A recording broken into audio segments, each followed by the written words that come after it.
How do you do, everyone? My name is... and this is the Bloody Disgusting Network. The succeeding show will fill you with dread. Have a good time. My friendship to all of you precludes my involvement with any one of you. But if you wanna make love, then I do too, and I'll be right there behind you. All in the name of oh, all in the name of oh, all in the name of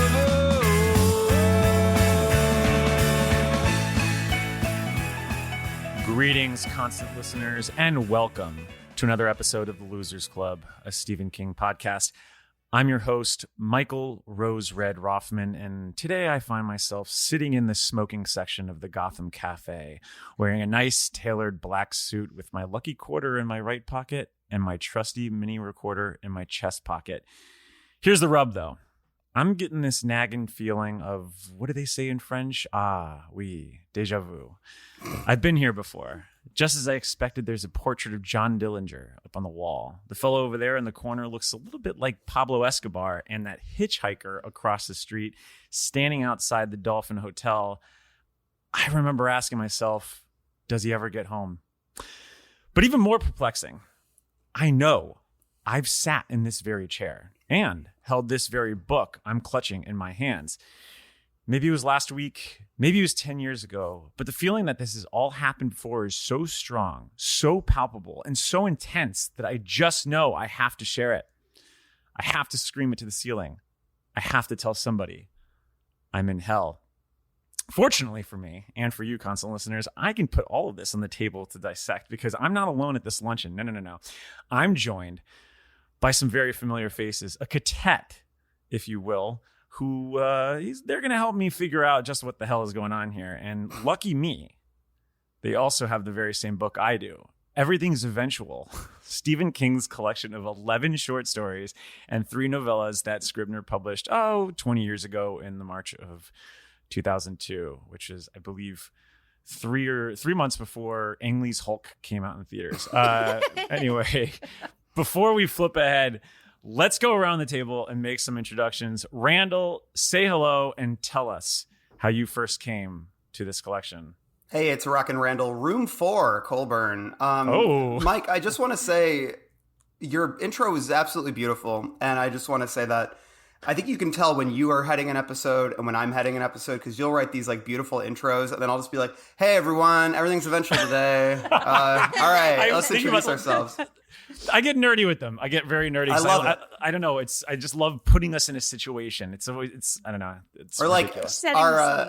Our black phone episode. I was like, ring, ring. It's the black phone. Okay, let's do it. I think the listeners prefer to just get right into it. So they're probably like, all right, enough, Mike, get through it. This was a really exciting episode for me because I had never read Everything's Eventual. And on this podcast, I have by and large read everything that we approached, aside from like some of the rarer, more esoteric stuff, before hopping into these episodes. So I always had some frame of reference. With Everything's Eventual, I didn't read it when it came out because I've never been a short story guy with King. Like, I like Night Shift a lot. Skeleton Crew, I was on that episode as well. I was as underwhelmed with that book when we revisited it, a couple of years ago, as I was when I first read it.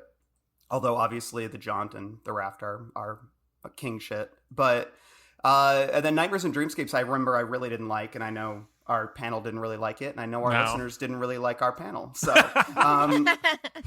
I will say that I think I skipped Everything's Eventual. I was also like at a point in my life where I was reading less King. I was in, and I think I was like thinking I perhaps may have outgrown him at that time, which was not true. And but this was a really exciting read for me. What edition do I have? Scribner. It's a relatively new one, I think. It's just a paperback. 2000 and when was this printing? I'm always bad at finding these dates. 2018. So that's my edition. Yeah. Well, I just realized that I had said that this is a few months before Hulk, but I forgot that this is actually 2002, not 2003. And it makes me wonder, there's a big movie that came out that summer in the 2002, which was The Bourne Identity. It makes me wonder, Randall, did you grow out of King and become a little Bourne head? You're going to read all those books at the time. I would love to say yes to that because I love that setup, but I've never read a Bourne. I've never seen a Bourne. It is a blind spot of me. In 2002, I was probably just I don't know, listening to the Ataris all the time. Yeah, I could see that. Or like getting ready for like Pi 3 for the next. Yeah, I was like a pie head, and I had not bleach. I had purple hair and hair. Yeah, and an eyebrow ring. So interesting. Embarrassing time in my life. I feel like I'm gonna need to see some pictures of that, by the way. I can dig some up probably. I used to wear dress like every day was like it was Halloween and I was a nerd for Halloween. That makes sense. And you still are kind of a nerd on Halloween because you don't partake in the costume. So well, I'm not. Yeah, I like to just put on a pair of glasses and say I'm a nerd because I don't like dressing up. That's true. Well, you heard her just then. Jenn, tell us when you first dined at the Gotham Cafe and read Everything's Eventual. So I was also really excited for this episode because I love this book. And this, I think it hit Randall. I was in that same phase where I was not really reading King very much. I was like in this, I'm going to read Naked Lunch and like The Godfather and all that stuff. And I just kind of moved away from King. And so I just missed it.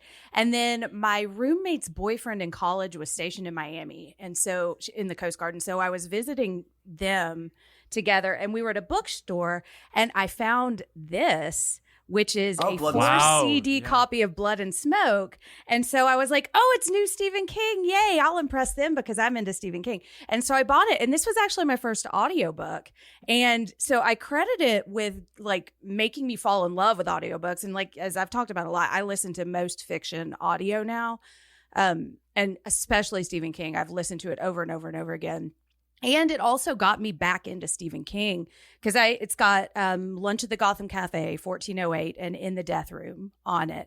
And I just listened to these over and over and over again. And this is actually what got me into podcasts too, because I was like, oh, well, I've listened to all of these Stephen King. Like I started to run out of them and I was like, maybe there's a Stephen King podcast. And so I started searching for it. So yeah. Holy shit. This is a pretty formative book then. It really is. I didn't realize until I just started talking a minute ago how much this book kind of really sparked the next chapter of my life, but yeah, I love it. So many of these stories are great. And I think my familiarity with the audio versions of some of these really affected my rankings because there are some that like maybe are not the best stories, but I've just listened to them so many times. Like I've listened to Lunch at the Gotham Cafe probably 30 times, just over and over again. I just love it, Well, I'd like you to kind of keep talking about the audio stuff because I do think that we're pretty comprehensive here.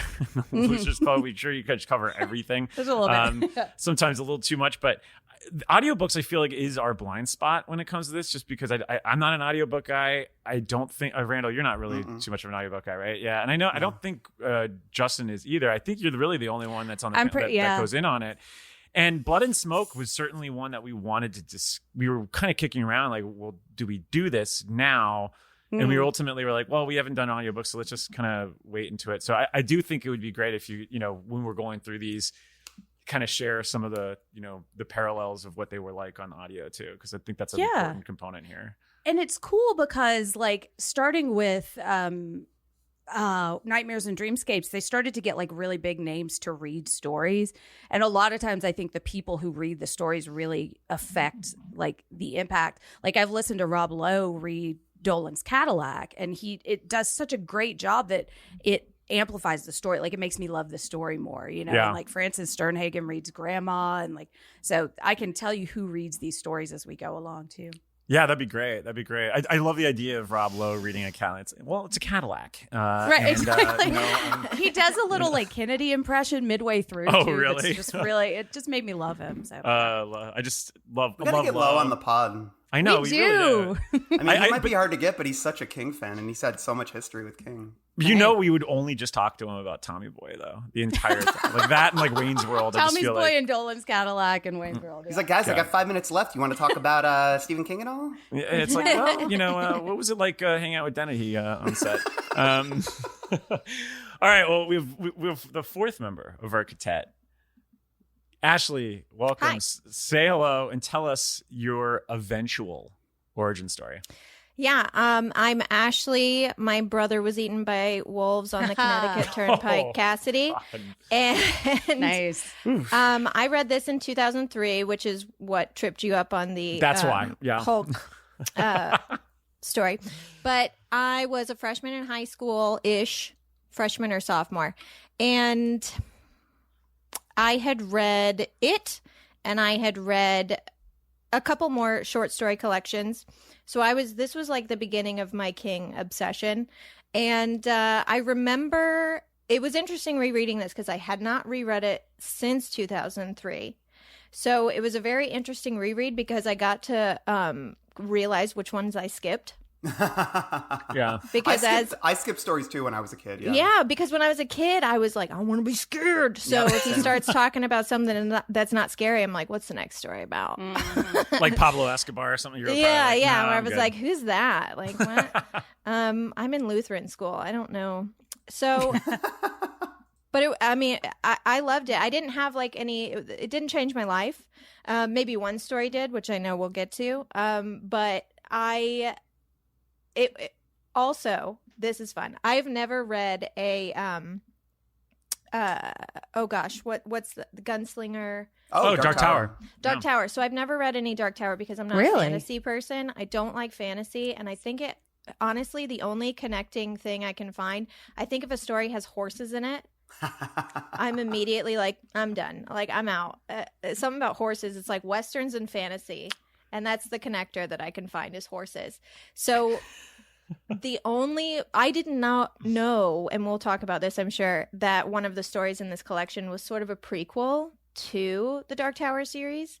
And I remember loving it when I was younger. And now knowing that, I'm like, oh, maybe I can actually read the Dark Tower series. Yeah. It might be time to like actually jump in.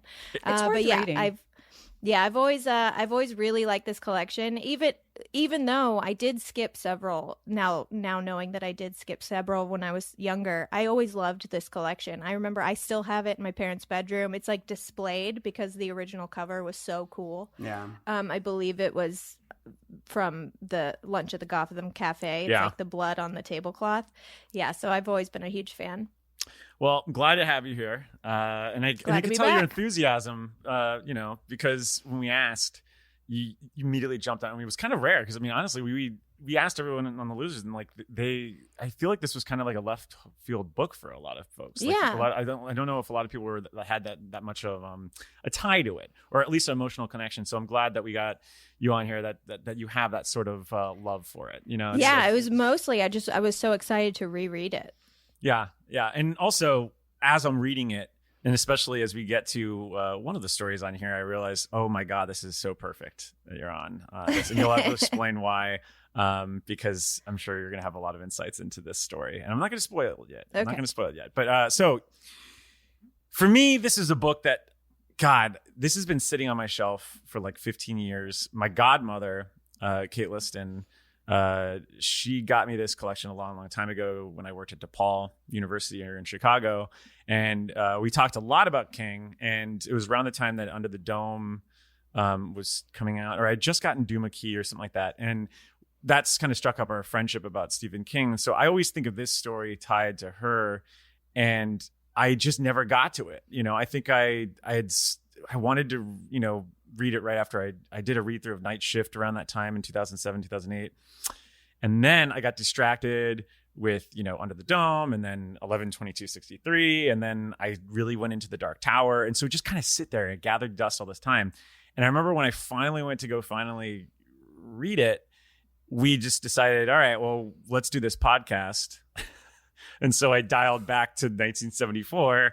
And so it's taken 5 more years to get to this point. So I'm excited. This is, there were a couple stories in here that I had read before, but ultimately this is a new read for me. So I guess this makes Jenn one of the veterans too on this in terms of the beginning of this as well. So Randall and I, we're coming in with new eyes. So that'll be interesting. So we got veterans, we got newbies. So how about that?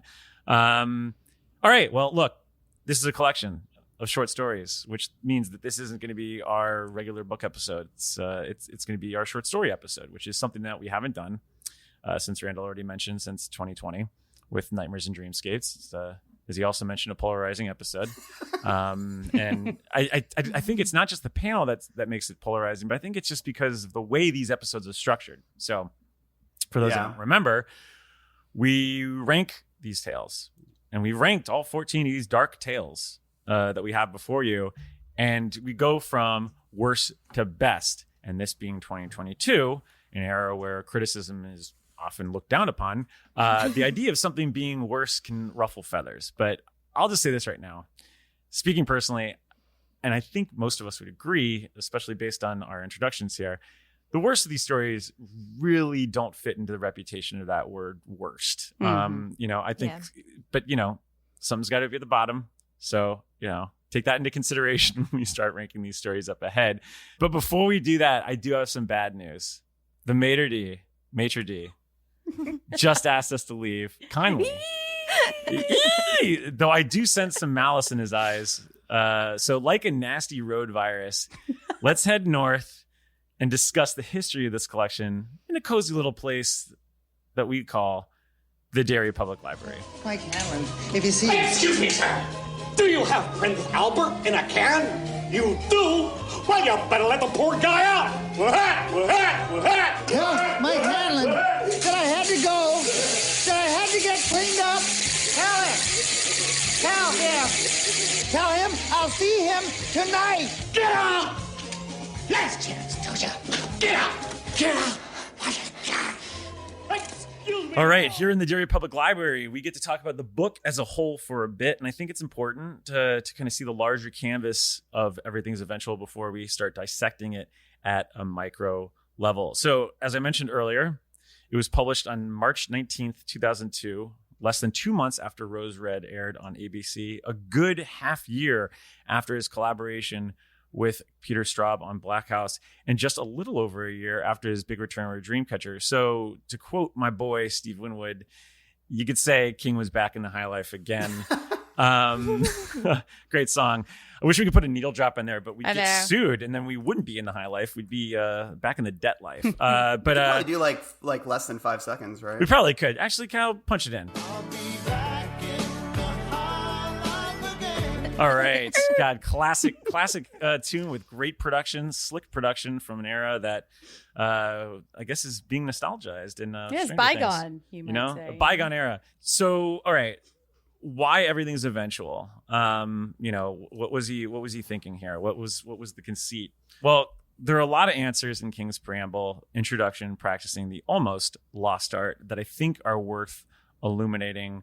Jen, you want to help me read some of these quotes on this? So he kind of touches upon something that we've been chewing this year, which is the medium of the story, how you're going to tell it. And Jen, why don't you read the quote that he says about it? I've written more than once about the joy of writing and see no need to reheat that particular skillet of hash at this late date. But here's a confession. I also take an amateur's slightly crazed pleasure in the business side of what I do. I like to goof with it, do a little media cross-pollination and envelope pushing. I've tried doing visual novels, Storm of the Century and Rose Red, serial novels, The Green Mile, and serial novels on the internet, The Plant. It's not about making more money or even precisely about crediting new markets. It's about trying to see the act, art, and craft of writing in different ways, thereby refreshing the process and keeping the resulting artifacts, the stories, in other words, as bright as possible. And so he kind of, he admits in this introduction that these experiments that he does are pretty much for his own curiosity. Randall, you want to take the next quote?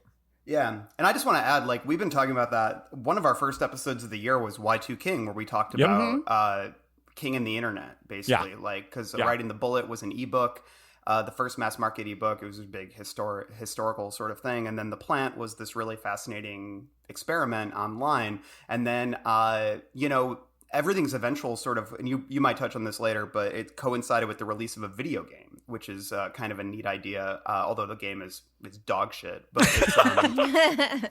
it's, but it's interesting. I love that he kind of touches on that, because we kind of had our own theories in terms of, why is he why is he sort of like trying all these new things? But then we kind of came to the conclusion. It's like, well, he's always been doing that. He loves to sort of experiment. But he said, I'm now 54 and I have run a lot of language through the 2.2 pound organic computer word processor I hang my Red Sox cap on. The act of writing stories hasn't been new for me in a long time, but that doesn't mean it's lost its fascination. If I don't find ways of keeping it fresh and interesting, though, it'll get old and tired in a hurry. I don't want that to happen because I don't want to cheat the people who read my stuff. That would be you, dear constant reader. And I don't want to cheat myself either. We're in it together after all. This is a date we're on. We should have fun. We should dance. Yeah. And so, one of those dances that didn't work for him was a radio play. And he talks about it a little bit in this introduction about how, he wanted to help his radio stations, WZON AM and WKIT FM, which, by the way, we should do an episode on that, like his radio station sometime. I think we should do that sometime. But anyway, he talks about that and how he wanted to, he kind of wanted to create a radio play to help amplify the radio station, literally and metaphorically. Didn't work. But, the story that he tells, as he's wanted to do, connects to the grander thesis of this introduction that, his curiosity to try new mediums to keep the then aging short story mold alive, because she's pretty transparent in saying that there's not a lot of money in short stories. He kind of talks about how, it led him to these introductions, these experiments and stuff like that. And so it also kind of became a horror story for him because, as Randall mentioned, the ebook, which is something that he experimented on around, prior to this, it kind of led him to this weird situation that he didn't like, where everyone was kind of asking him, well, I'll just leave the quote to himself. What was driving me crazy? What made it all seem so pointless? Why? That nobody cared about the story. Hell, nobody even asked about the story. And do you know what? It's a pretty good story, if I say so myself. And he's talking about writing the bullet. Instead they were asking him like, oh, was this successful? Oh, what was it like? What are the financial ramifications of this? And like, King doesn't give a shit about that. And he says it explicitly in the next quote. Ashley, do you want to take this next quote? Yeah, sure. He said, e-publishing may or may not be the wave of the future. About that, I care not a fiddler's fart, believe me. For me, going that route was simply another way of trying to keep myself fully involved in the process of writing stories and then getting them to as many people as possible. And yeah, there's something interesting in this, like, because I think one of the things that comes up when he talks about writing the bullet and e-publishing and that experiment was he didn't really believe, because 400,000 people bought it. But he doesn't believe that 400,000 people read it. And I think that's because there is a kind of nagging anxiety when somebody buys a hard book, even if they don't read it, it's on the shelf. It exists in a way that it doesn't if it's languishing in some code. You know what I mean? Like buried in someone's computer. And I think that it's so much easier for a story to disappear when you release it on the internet, because it can just fall into sort of the vortex of the ones and zeros. Whereas if something languishes on a bookshelf, there's always the possibility that someone could stumble upon it. You know what I mean? And I think that's like what nags him a little bit about the e-publishing thing and why he wanted to put Writing the Bullet in this collection, because I think he wanted it to exist in a physical form. Yeah. You don't go to a used like digital download store. Yeah. You don't get a first edition of it, especially that time too. I think back to like the early aughts, and God, the internet did just feel sort of like this void. I think it has a little bit more of a face now, even though that's not true, because I think it's more of a void than ever at this point. But I do think that we've been so accustomed to the life, that second life that we have on the internet, that there's a little more personality, there's a little more tangibility to it. But I think infrastructure, because we have e-readers, right? Exactly. Yeah. And that just wasn't the case. They existed, but they were not wide, like it wasn't like ubiquitous. Yeah. And most people just read it on their computer screens, which is not fun. But I do appreciate the fact that he's, he goes into the idea of the short story, and how, this is something that, he clearly built his career on for the most part. Yes, Carrie was the thing that brought him to the, the public consciousness, but he was able to, sort of, cut his teeth on the short story form. And I love that he kind of wrestles with the fact that, like, you could keep changing things. You could try to flip the script, but at the end of the day, like, the short story mold is something that I'm always going to go back to. Jen, do you want to take this last quote? Because I think it sums up kind of his thoughts on just the why we're talking about Everything's Eventual today. Yeah. This book will probably end up on the bestsellers list for a while. I've been very lucky that way. But if you see it there, you might ask yourself how many other books of short stories end up on the bestsellers list in the course of any given year, and how long publishers can be expected to publish books of a type that doesn't interest readers very much. Yet for me, there are few pleasures so excellent as sitting in my favorite chair on a cold night with a hot cup of tea, listening to the wind outside and reading a good story, which I can complete in a single sitting. Writing them is not so pleasurable. I can only think of two in the current collection, the title story and LT's Theory of Pets, which were written without an amount of effort far greater than the relatively slight results. And yet I think I have succeeded in keeping my craft new, at least to myself, mostly because I refused to let a year go by without writing at least one or two of them. Not for money, not even precisely for love, but as a kind of dues paying. Because if you want to write short stories, you have to do more than think about writing short stories. Yeah. Sorry. It's not like riding a bicycle, but more like working out in the gym. Your choice is use it or lose it. Yeah, and I think that kind of ties into what we were discussing with On Writing earlier this year, right? Is that I think it's obviously with the novel, it's something that he could knock out with ease. But I do think that the short story allows him to kind of get the ideas out faster, clearly, just because of its format and its brevity. But I do think that there are certain ideas that you could have that don't necessarily, necessitate the scope of a novel. And I think to someone like an ideas man like King, to borrow a word that he uses, I think that's a toolbox that he loves to use. It's sort of the idea of a mini series today, as opposed to a several season long show. Yeah. Where Or there a are movie, some stories where it's like, this should have been 4 episodes. Yep. And if it had, it would have been brilliant. But instead it was 8 episodes and I'm bored. Yeah. On that note, do you think there, without spoiling too much of what our rankings are there any stories here where you could have been like, I could have seen this being a novel? Or he made the right there choice? was one in particular that I was like, man, I really wish this was longer. Yeah. Yeah. I want to hop in really quick to say this, based on some stuff I was reading, there's a quote from King from 2007 where he talks about how he was judging a short story, the best short stories of the country or whatever, I don't know, one of those collections, and he was judging it and reading a lot of short stories, and he did an interview. We'll be dismissive of it. There's a bunch of story in the world. Someone out there, It's fine. there's like a Clay Fox out there or something like that. I was like, I was in that 2007 collection. Are you talking about Best American Short Stories? Yeah, Probably. yeah. And so in 2007, he was a judge for that, and he did an interview with the New York Times, and he said that he really loved reading. He said it was great because he read all these short stories, and it forced him to read short stories. And he said it inspired him. He said it inspired him to try to recapture the knack for writing stories that along the way had given way to the more expansive pursuit of writing novels. I think that there is... I almost get the sense that he's overcompensating in this intro because I think that he was starting to lose a little bit of his short story mojo. And this intro was him trying to almost, I think, will himself into remembering what it was he loved about it, and also reckoning with the fact that he has lost a little passion for that particular art form, which is what he cut his teeth on. Because I think it's notable that all 14 of these were not original. There's no originals in this. All of these were published before. They weren't mass published. We'll get into it, but some of these were in literary mags, some of them were in the New Yorker, and some of them, were in audiobook form, like what you Blood and Smoke, Jen. Like that was the first, I believe, release of those stories.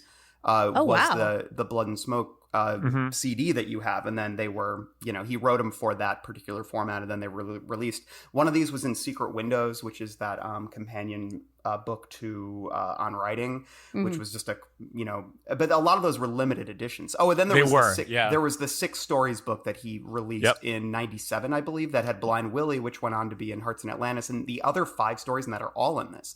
So these are all old stories, which makes me think that perhaps post-accident or something, he did write, Riding the Bullet, which is directly inspired by The Accident.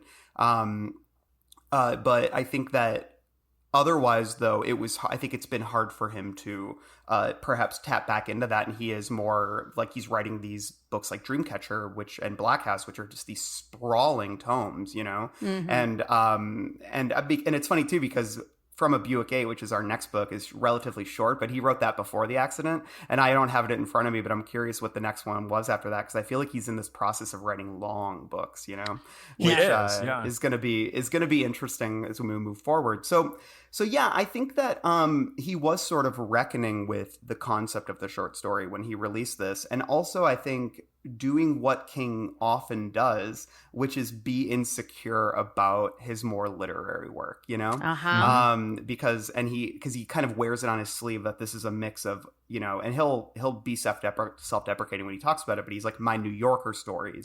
Yep. And then he calls them like the all-out screamers, like stuff like 1408. And I'm really interested to see like where we all land in terms of the more quote-unquote literary ones and then the kind of hack and slash ones. So yeah. But doesn't his idea of like even how he sorted this story out or this collection out speaks to that idea that it was kind of just,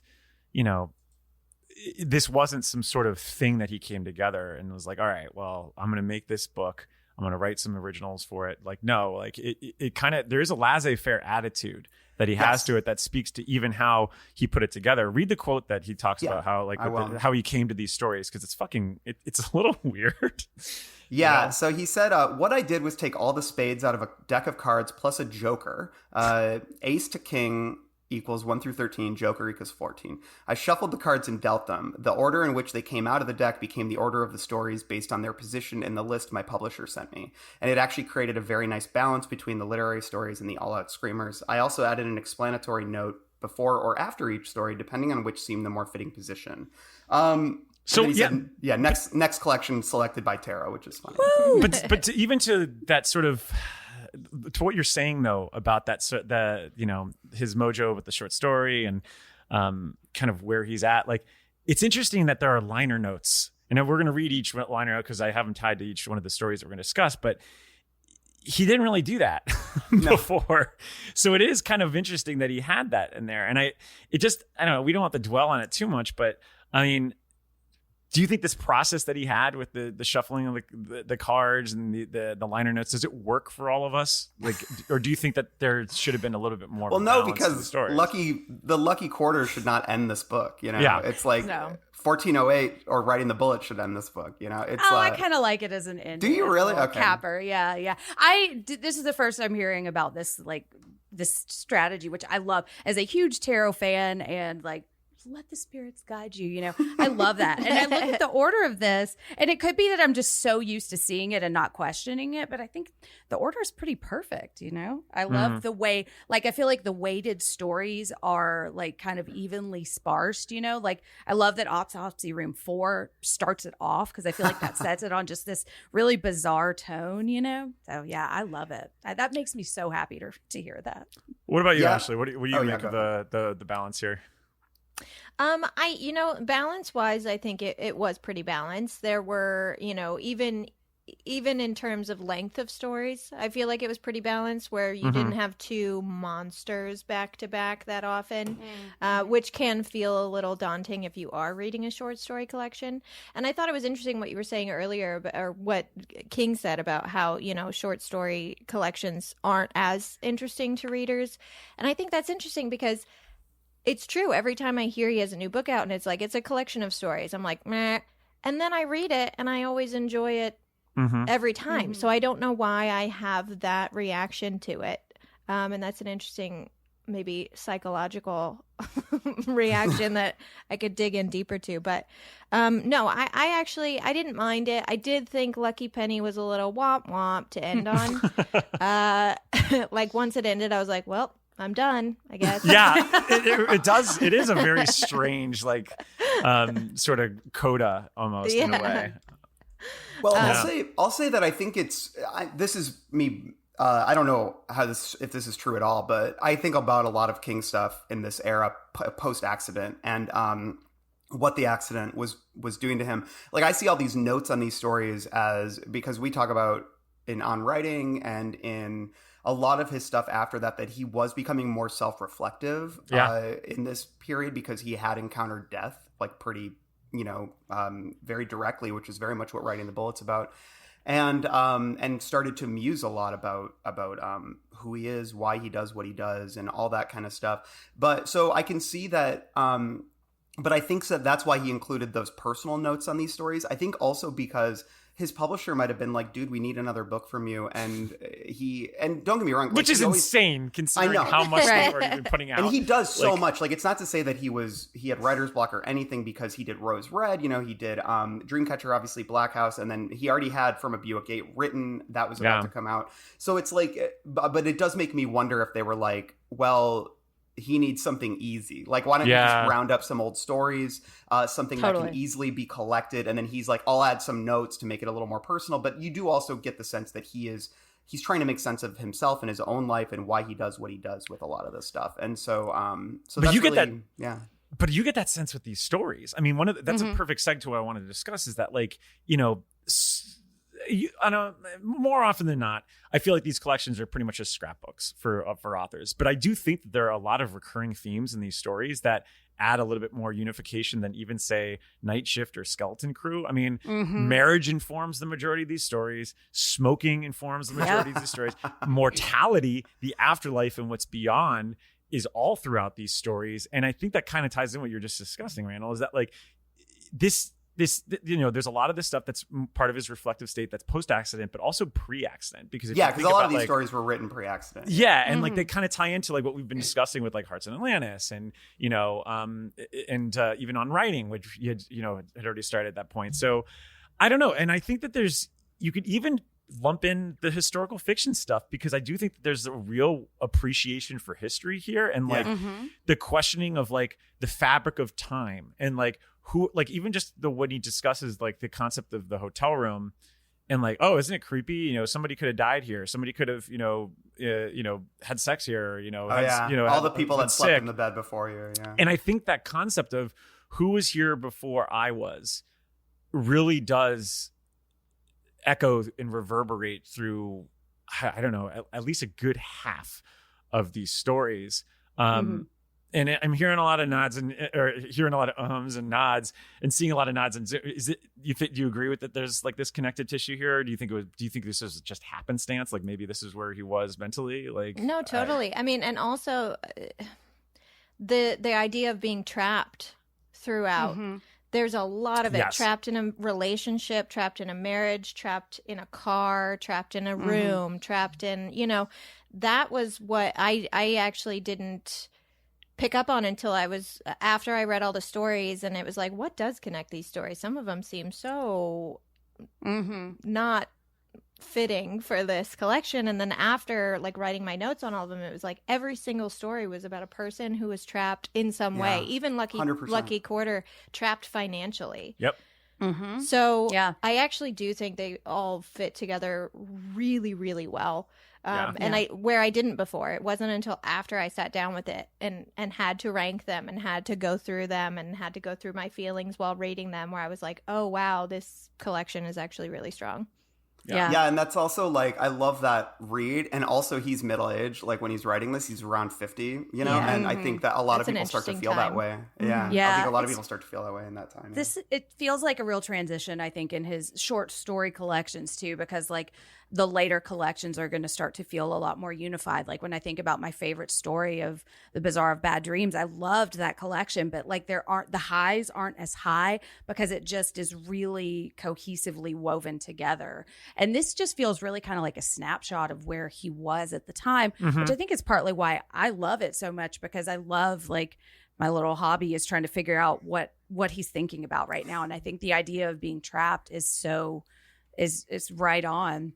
And it's interesting, Randall, the next thing after From a Buick 8 is the Dark Tower series. Yeah. There you go. And Rose Red. So, I mean, I can also see this as like a ramping up of that, like sometimes when I'm trying to figure out how to like put words together again, like I go back and read something that I already wrote. And so you get yourself in your mindset of how you write again. So I could see himself like going back and looking at stuff that he feels successful about, and kind of just adding a little context or maybe like putting a little shine on it, that this kind of maybe ramped him up to doing something like the final 3 books of the Dark Tower series, which is just like a massive undertaking. Yeah, which he was determined to do because he saw a world in which he died and didn't finish it. And so he was like, I got to just knock these out. Yeah. And I could also see his publisher being like, look, we got to get a book out before you undertake this like 1,000-page thing. Yeah, exactly. Yeah. Which is kind of funny for us as we're in this chronological reread, because this does seem like kind of a nice reprieve before the next 6 months in which we just dive headfirst into it's gonna be crazy. the Tower lore. Totally. But I did want to, the marriage thing is curious for me because I mean, we don't have to go into the personal life too much. I couldn't find any interviews for it about it, and gleaning into this, but I don't know, was there marriage issues at this point? I know that obviously post the addiction stuff, there's clearly some tumultuation and stuff, but it just seems so interesting that is like at the root of majority of these stories are these contentious marriages, and I just don't see that in his life. It's just an interesting, I don't know, just a weird there's so many themes you can take directly from his life, whether it's drug addiction or absent fathers or kid getting hit by a train. Like there's so many things you can take directly from like what he was experiencing. So I had that thought as well, where I was like, did they split up? I know, it's I didn't know about it.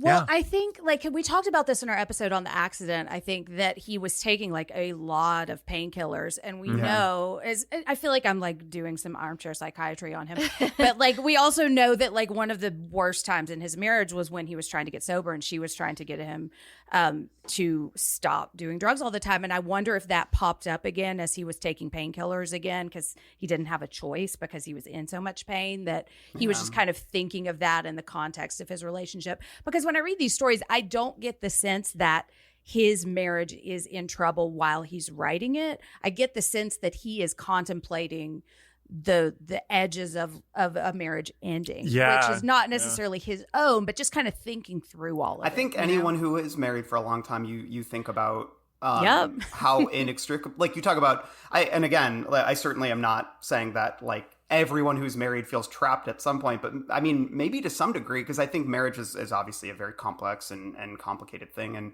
and it does have a lot of big ups and big downs. And so, I mean, I think these are testaments that even one of the most rock solid couples, which is, Stephen and Tabby, have been together since they were in college, and he claims that there's been no infidelity. He said that in an interview, and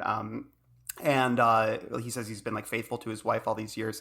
And it's interesting. Like, obviously, I think it does feel a little uncouth for us to like speculate on it. But the reason is because King is so open about so many aspects of his life and writes about it so like hard on sleeve. And you do see it manifest in his work. That's what we've, spent a lot of this podcast unpacking is that so much of his life does manifest in his work but he doesn't talk about his marriage too often in interviews. I think that's something he keeps private, is his family, and which makes total sense. Like he'll open up about other things, but I think in terms of his wife and his children, he'll say a little bit, but by and large, that's for them to know. So it's but that's the thing, is it's impossible for us not to speculate a little bit, because we do know how autobiographical a lot of his stuff is. So yeah, I mean, I think I agree with you, Jen. I don't get the vibe that like he like was ever in danger with the marriage, but I do get the vibe that he perhaps wrote Gotham when he was really mad at his yeah. I mean, which I get, man, I mean, and also, I mean, you really do have to look back at like the tenets of the short stories that he was writing, which were, mostly in, pulpy, smut mags, which a lot of that stuff, in his salad days, were built on the idea that you did feel trapped in your marriage, which is why you were turning to magazines like Cavalier and Playboy. So I like get it. Crate, it makes sense. And like, totally. I mean, absolutely. And so Dude, one was called Dude. Yeah. In that sense, like, Don't be confused with Hey Dude. Yeah. Hey, great show. Not as good as Adventures of Pete and Pete, though, Melody. which I like a lot. Yeah. But, sorry. Before we go on, all I had to do, if I pulled one thread, we could have talked about that for 30 minutes, but we're not. I know. Well, let's not do that. But the thing that did get me, that I could see that was something he was certainly struggling with, was the smoking. And that's something that I am continually going back and forth on. I literally just bought a pack on Friday. Yeah, I thought about you when I was reading I did some too, of these. yeah. And so it's been, in that sense, I do appreciate that. That's where I know where he's coming and speaking to with some sort of inside baseball, because there's just too many things that he comes in. I wish in hindsight we can go back to the beginning of this podcast and do a new section called King Sites, because that's what I've been writing on every fucking page, is that like there are some things that he just has some sort of knowledge of that that where I go, no, you are literally speaking personally on this. And it's not, I don't know if, I'm sure that's a lot of assumption on my part, but it just comes from a place that doesn't feel like you're tailoring it to a character. Like it just feels so real. Like when he's talking about quitting smoking, like, yes, I know. Yeah. Exactly. I know it's the worst. It consumes your entire being forever. I know. It Yeah. does. It's a lot of fun. And I just bought it back on Friday, and reading the Gotham Cafe, I literally, halfway through it, got up and took the pack and then put it under the water and then I put it in the trash can. And then when we finished it and he starts having a cigarette, I was like, you fucking moron. Why did you do that? Like, but hey, 2 days strong. I'm back. It's, I feel like I'm like back at it, baby. Mill with the 2 days of that accident. Randall, did you have any reviews that you wanted to share of this, or do we? Yeah, I got a few. Okay, it's hard to find. I was trying to look up some interviews too, but it was hard to find him talking about this too much. Which I think is pretty common. I don't think writers do a ton of press for short story collections typically, and there's so much that's in the intro that I think oftentimes he feels like, why would I even have to do interviews, because it's all there. And I know he doesn't particularly love doing interviews, although he loved doing an interview with the Losers Club podcast. But yeah, the New York Times gave it a pretty positive review. They called The Road Virus Heads North the single spookiest and wittiest piece here, which I think is an interesting take. They said they called it pretty blunt, blunt force, which they said the reader in search of ambiguity can find plenty of it elsewhere. It's no substitute for the swift kick of Mr. King's campfire storytelling at its best. The New York Times was a lot more into the scary stories than the literary ones. They said the sleepers turn out to be the most appealing pieces in this unpredictable collection, notwithstanding their lack of literary pedigree. And the 4 New Yorker selections are correspondingly lukewarm. Adapting his style to that magazine's rarefied taste in fiction, Mr. King lets his tales become more self-consciously meaningful and writerly. In All That You Love Will Be Carried Away, he explains in an author's note that he was persuaded by an editor to trade in his originally emphatic ending for a more ambiguous one. And then they say Mr. King's brand of earthiness also leads him to throw in conspiratorially disgusting little details about mucus, pus, bathroom data. I love bathroom data, whatever. Bathroom data. As a means of engaging the reader. He could throw these right back out again to no ill effect, which, is something we talk about in the pod a lot. But he did, but overall, though, I know I read mostly negative quotes there, but they actually did quite like it. They really liked Everything's Eventual and 1408 as well. And then Publishers Weekly called it scorchingly atmospheric, intensely moving. They said no one does it better. Library Journal said King at his literary best, a milestone in compilations of King's shorter works. People said in this collection of 14 stories, King can take a vague feeling that aches deep in your bones and capture it in a single sentence with all the clarity of Maine winter air. Everything's Eventual includes something for every type of King fan. So yeah, a lot of good stuff. The one negative review I was reading was from Grady Hendrix's, who I often revisit in our book episodes. He wrote for Tor. He did the great Stephen King reread. Always great info in there. Really, really well written pieces about and really well researched pieces. And man, he hates Everything's Eventual. Really, which was interesting to me. Yeah, I find that I tend to differ from him in terms of what I like and what he likes and vice versa. But he always has pretty interesting takes. And a lot of it comes from, he gets the vibe that King had kind of lost his mojo a little bit with short stories based on these. And he kind of points out in Autopsy Room 4 how, King directly mentions the Alfred Hitchcock Presents episode Breakdown, in the story, and he's like, it's basically just that story. Only, in the end, he gets a boner instead of a teardrop falls. And we'll talk about that because I love the boner. And then he's like, he really hates Man in the Black Suit, which won the Henry Award. But the funny thing is, King himself kind of trashes it in his thing. So he's like, I agree with King. You know, think it's pretentious or something. Well, he calls it pedestrian and humdrum, which is what King calls it. Yeah. And he thinks it's, you know, but so he really kind of goes hard in a lot of these stories. The only ones he likes are like he even hates Little Sisters of Illyria. He calls it a Stephen King waxworks display. Well, he says it's like he does actually point out, which I didn't make the connection, but after he said it, I was like, oh, I guess it is kind of like The Beguiled, the Clint Eastwood movie. Absolutely. That was remade with by Sofia Coppola, I believe. Yeah, Colin Farrell, I think. Yeah, which is pretty good. Yeah, and then, but he does like Everything's Eventual, which I think it's hard not to. It's a great story. And then, but he kind of... he likes Road Virus Heads North, although he points out that it's basically like the Sundog, you know, in a lot of ways. Yeah, which I can see. And then and he loves Lunch at the Gotham Cafe. He calls it over the top, gory, grotesque, and pretty much perfect.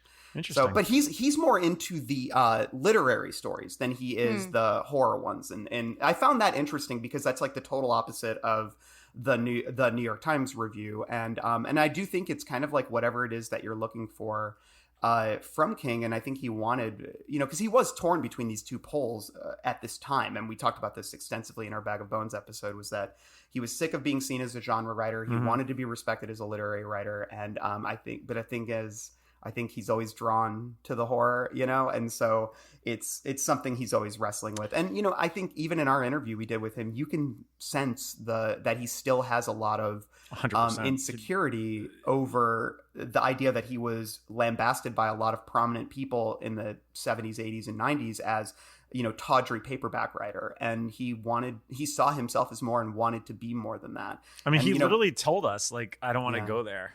Yeah, when we talked about the academic sort of thing. Because that's the thing, is like, now he is king shit of Fuck Mountain, you know, like he is respected by all the cool people, you know, in Hollywood right now and elsewhere and in critics and everything. But, and, you know, I find this so, and I think we talk about this in our archives about the world of horror, is that he clearly, he can't shake, I think, the reputation that he had amongst fancy pants New York elite critics, because he was, you know, there did used to be that sense that if you were popular, you weren't a good writer. And that's very much changed. Yeah, even in music, it's changed too. Yeah. Which I think, you know, for better and worse, but it's like, but I do think that he's always going to be licking those wounds. Because when he was at his most vulnerable, in terms of being a young writer, he had success, but I think he was looked down upon by a lot of people. And there is always that desire to be respected, you know? Yeah. So.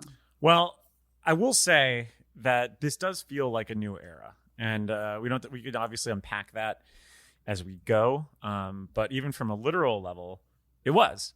This, you know, we should note here, we don't usually do this a lot, but I kind of want to weed this in a little bit, is, you know, this was the start of King's work with artist Mark Stutzman. And he'd kind of go on to define a lot of the look of King's books throughout the aughts. And even just kind of looking through his artwork, you can tell that, you know, as Randall just talked about, like, you know, there was that wrestling of going in through literary work to horror work. But I would argue that by the early aughts, he's kind of going back into the horror a little bit more. And especially, you know, coming off of the 90s, in which, you know, you could pretty much, for the most part, classify a lot of it as thrillers and psychological thrillers in most of his works, that you kind of starting to get a little bit more into the supernatural again, in ways that, you know, defined a lot of his stuff in the 70s and 80s. And I would argue that Stutzman got to kind of capitalize on that. So he did this. He did From a Buick 8. He did Cell, Lacey's Story, and Do McKee. I was going to say, I think it's notable that Cell is one of the first things he wrote post Dark Tower, like classic horror. Yep. But he also did Lacey's Story that year. So, but that's still a horror novel, but it is something a little bit more.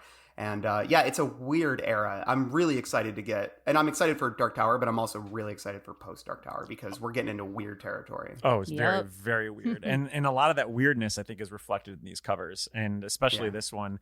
I did dug up a quote from Stutzman, who said, for Everything's Eventual, which is basically the snapshot of the Gotham Cafe, he said, "I set up an entire dining room complete with blood. For Cell, I mixed up a bloody concoction and poured it on the downtown sidewalk to reference the exact effect. And he talks about, how the art director and the editor, they kind of work together with pencils and artists and, and art and inking and all. And it's just interesting. I just think that this cover itself really does kind of signal something different comparatively to what we literally just got previously with like Dreamcatcher or Black House and even the novels before it, and especially Dreamcatcher, and which is just not a great cover, and Bag of Bones is not a great cover either. And I think you guys made fun of the cover for Bag of Bones. We went hard on Bag of too. Bones cover, yeah. But I do think this kind of gets it into like a more iconic cover look again. And I don't know, what did you all think about?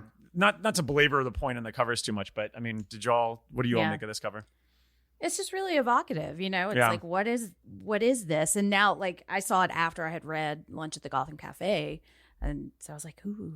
I remember, when I got the book, seeing the cover, and every single story I read, I was like, when is it? I just knew that it wasn't just like some scary image that was created for a cover of a collection of short stories that didn't have anything to do with it. I knew it was coming, and I did think that it would be in the story Everything's Eventual. And I remember finishing Everything's Eventual and being like, where was the blood in the glass?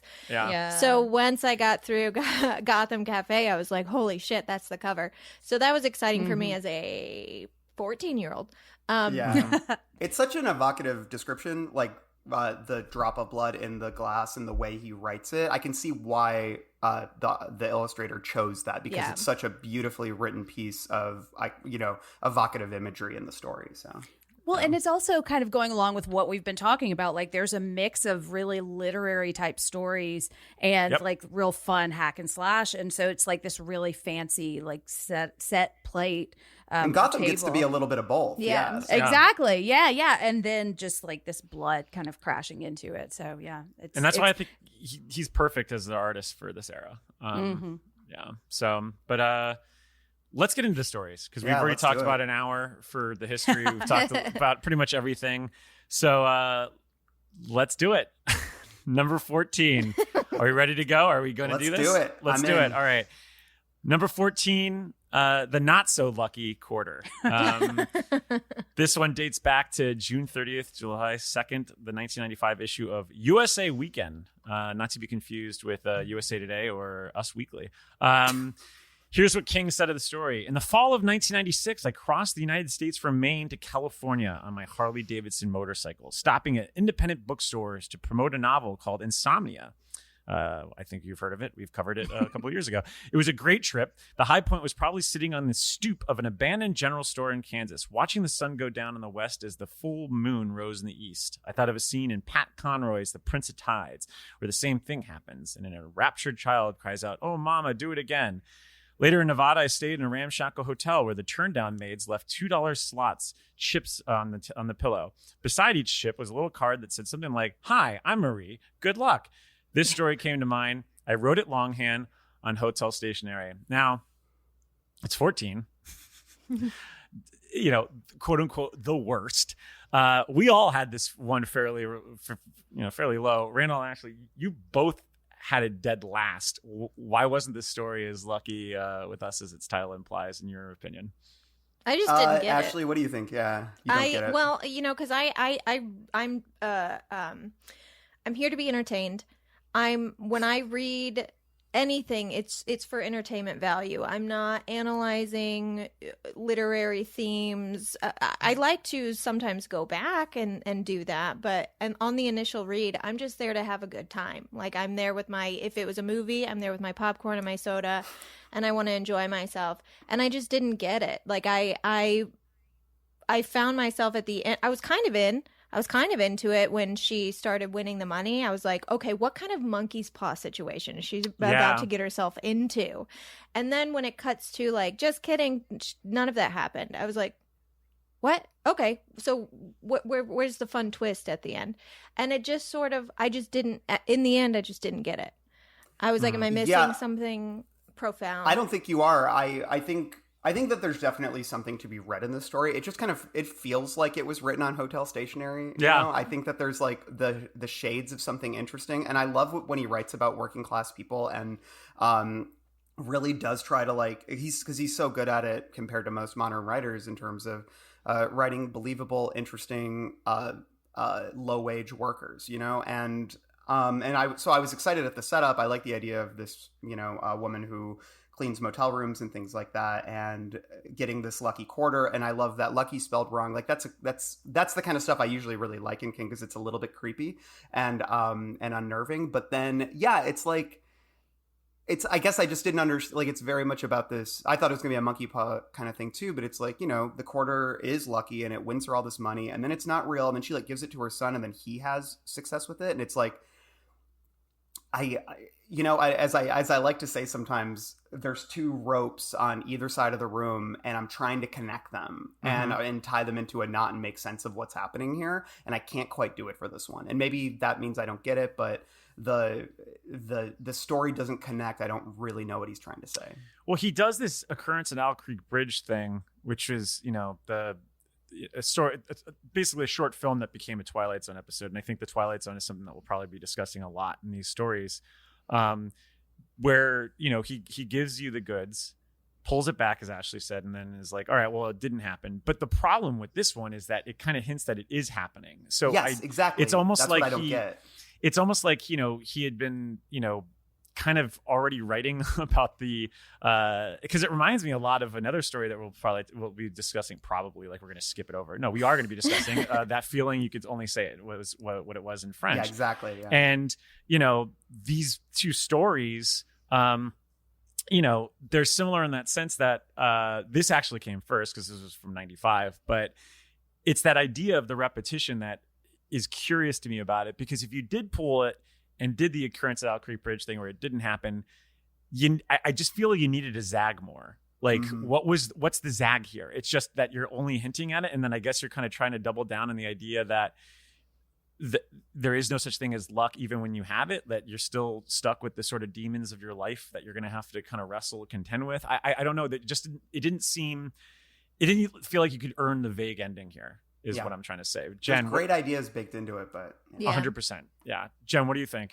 I like this one. I had this, I think, 11 on my list. I think my biggest problem with it is it just feels really slight. You know, it feels like what we're saying, like, but I can bring a lot to the story. And I think that's what I really like. Like, it reminds me of a positive version of Final Destination, you know, like, here's this thing that Devon Sawa thought was going to happen, and now it happens, but it's not everybody dying. And I like it. It's just kind of a fun little capper on the collection, you know.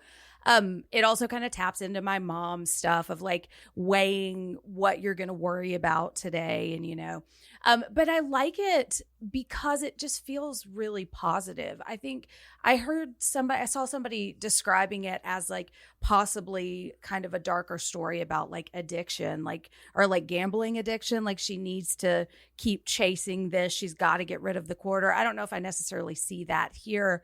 I think what I see is she feels like she's just stuck in this like unhappy life where she's always going to be like scrimping, and this dream she has is like, no, maybe I can be lucky. Like, maybe this could be something positive. Maybe I should try to get myself out of the position I'm in. And I think that's kind of why I like it as a final story in this collection that feels like it's all about people being trapped, and this like is maybe a way out of that, you know. You mentioned the monkey's paw situation, Ashley, and I think that kind of ties into something that I've said since the get-go of this podcast, is that King has this thing and this ability of, if he's putting it on there and he's implying it or he's inferring it, like, it's usually going to be true. You know, like if he says that, oh, the kid saw the boogeyman in the closet, or, you know, it kind of looked like it, like, we're in King's Dominion, it's probably the boogeyman. Yeah. And no fake out scares. I think you could argue that he is, you know, that you could make the argument like, well, all right, what was the implication here? Like, is it going to happen? Because I guess in a way it is kind of happening, because she does, you know, the kid does get the jackpot at the end, I guess, here. But I almost feel like you could make the other argument that like King's almost subverting his own sort of trope. I still don't know if it rectifies the fact that, like you're saying, Jen, it's slight. And I think that's ultimately where I land with it. Yeah, like we're bringing a lot to it, which the story allows itself to do that because it has great setup and great character, and like interesting themes baked into the milieu. But yeah, it does seem like a thing that was tossed off on hotel stationery when he was, on a Harley, and it's a cool little story, like in its own way, and certainly like we said, I think I just want to emphasize, like, I've read some Stephen King story collections and actively hated some of the stories. Yeah. I don't hate any. Same. I think these are all pretty good and well written. But yeah, this one I read it and I shrugged, Yeah. Especially where the placement is. Like what you're saying, like Ashley earlier, it's like the fact that it ends. Yeah, well, I guess I'm done now. That's literally what I you guys said out loud. What do y'all want to end at 1408? Probably, yeah. Probably. 'Cause Yeah. I think I'm left so chilled after that story. Yes. It would just be a cool way true. to end it. Yeah. I agree, because I had already read Riding the Bullet earlier this year when we had to do the movie, and so I skipped it and I went from 1408 to this, and I remember thinking like after reading 1408, I was like, I don't really want to read another story. I do think that it could have ended there, and it would have been a little bit like if this was maybe after Autopsy. Maybe it works a little bit more, or maybe somewhere in the middle. I think it might. I'd probably be a little less on it, but yeah. Anyway. Yeah, this one I put it not last because there are a couple that actively piss me off, and I'm but excited to hear that. But other than I feel like you could take this entire story out, and the collection is still just as strong. Yeah. I'm And you not get saying 13. I don't enjoy it. Yeah, Yeah, it's not like when you read the Milkman stories in Skeleton Oh, Crew, God. and you're like, what the fuck are these? Yeah. Why are they in this? There's Like, no Milkman here. These are half-written stories. Like Lucky Quarter almost feels that way. Like it does feel half-written, but it doesn't piss me off. No. right. I also don't mind the brevity sometimes if it's really well written. I mean, I've definitely been guilty of that myself. Like in short story classes, like I'd write something I'm really proud of, but like I'd be like, I don't really want to spend more time in this world, and then I'd put it out there, and I was fine with what I had in there, but I knew that it was thin. Yeah. And knowing that it's just like you already open yourself up for criticism. Like I'll never forget like being in the short story session that day, and they're like, there's really not a lot here, and I was like, you know what, you're right. Like I had nothing else to say. It's funny because we just reread Black Phone because we reviewed the movie. Check it out on our Patreon, patreon.com/thebarons. And it's the story itself is interesting because it feels to me undercooked, like and a great premise that is on the verge of becoming interesting, but I feel like if he added one more element to it, then it would be not a short story anymore. Yep. You know what I mean? And I think that's like the struggle with a short story is sometimes they're slight because if you pull the thread too much more, it will become a novella or a novel, Yeah. And I think sometimes I know Joe Hill, when he talked about Black Phone, he's like, I just wanted to finish that, and because I wanted to get short fiction published. He's like, I had no desire to make it a novel. Exactly. He's like, I just wanted to finish it and get paid. You know what I mean? So. I do think that character-wise, it's really strong because I always think it's really a strong character if I can immediately picture who the person is. And for this story, it was immediately like Fargo era Frances McDormand. Yes. Yeah. And I couldn't get it out of my head. And I was like, that's a really strong character. Like I knew exactly who she was. I knew what she looked like. I knew, her she was funny. I like a funny narrator as well. And like she probably wasn't funny to talk to, but in her head, she was funny. Yeah. Yeah, and it's read by Judith Ivey. So which I didn't actually know who that is, but she has this really thick Southern accent in the version that I've heard. But I could totally see Frances McDormand in Fargo, just a completely different accent. But what's interesting about this one is I do think the character is really strong, but I think what the character is doing is not strong. Yeah. And I think there's one story in particular here, which is the one that I always think about when Stephen King talks about like thinking of an idea, like an image of like, I think in Misery, he talks about seeing a guy pushing a skunk in a cart or something. And then the story comes from that idea. And I just think the idea for the story is not super strong. The character is. And so it's just this character that we're really enjoying, but she's not really doing anything we care that much about, Yeah. I mean, she definitely has a better life than the maid that's in Dedication. Oh, yeah, definitely. She doesn't have to eat jizz. Yeah. I'll always exactly. remember Judith Ivey as Keanu Reeves' mom in Devil's Advocate. Oh, is that her? Okay. And she okay, came yeah. to SIUC that one year. Do you remember? She did, yeah. Yep. I remember that. She's very cool. Vanity. So move on to the next story. Yeah. Let's go. I hope you are in the mood for a little bit of meatball and parmigiana. Actually, no, that's not the right one. I was going to say. I hope you're in the mood for some cigarettes and some really bad accents that they put in this story because, baby, we're going to the death room. Number 13, In the Death Room. God, this one dates back to the Blood and Smoke audiobook that Jen was talking about. Jen, do you want to read what King said about this one? Yes. Okay. This is a slightly Kafkaesque story about an interrogation room in the South American version of hell. In such stories, the fellow being interrogated usually ends up spilling everything and then being killed or losing his mind. I wanted to write one with a happier ending, however unreal that might be, and here it is. So there are many ways to approach historical fiction, and that's an area that I really loved. Like when I was trying to write fiction, historical fiction was an area that I just absolutely had a ball in. I think, what it really does boil down to, for the most part, is that you either do a story that fills in the holes that historians couldn't, or B, you just do a story that uses history to tell a totally new story. And this is something that I think Tarantino does a lot. Does King pull it off here, though? Because this is kind of taken just, all right, here's some history. I'm going to go and tell a whole new story with it. And it kind of comes off. The thing that I remember, it just reminded me of, is just like Tarantino's Inglourious Bastards or Django Unchained, in which you're just rewriting history for the most part. For me, it's like, I think maybe he had loftier ambitions when he started it, but then it just kind of turns into a gore fest. And that's fine. I didn't have this as low, I think, as other people, just because I enjoyed the nastiness of it. But I shrugged at the end. I'm like, oh, he got away. Good for him, And but like, I just want to read this section as an example of why I enjoyed it, because it's positively grotesque. It is. Page 141 of my edition. He puts the electroshock thing in the guy's mouth. Yeah, and he says, the snapping sound was louder this time, like a small branch instead of a twig. Heinz's lips pressed down even tighter. The green mucus bubble in his nostril popped. So did one of his eyes. Heinz's entire body seemed to vibrate inside his clothes. His hands were bent at the wrists, the long fingers splayed. His cheeks went from white to pale gray to a darkish purple. Smoke began to pour out of his nose. His other eye popped out on his cheek. Above the dislocated eyes, there were now two raw sockets that stared at Fletcher with surprise. One of Heinz's cheeks either tore open or melted. A quantity of smoke and a strong odor of burned meat came out through the hole, and Fletcher observed small flames, orange and blue. Heinz's mouth was on fire. His tongue was burning like a rug. I can't really hate a story that has a section like that because I love that nasty shit. It's but, like the electrocution scene in Green Mile, Yeah. where you're just like, how long do I have to witness this? I'm like, holy shit. And I enjoy that kind of punishment Yeah. from King. So I think I enjoyed it, but it was a very slight story. So Yeah. Yeah, that's my issue with it too. it's like a set piece, Yeah. Exactly. Yeah. Jen, I know that you're a huge Narcos fan, so. Oh, totally.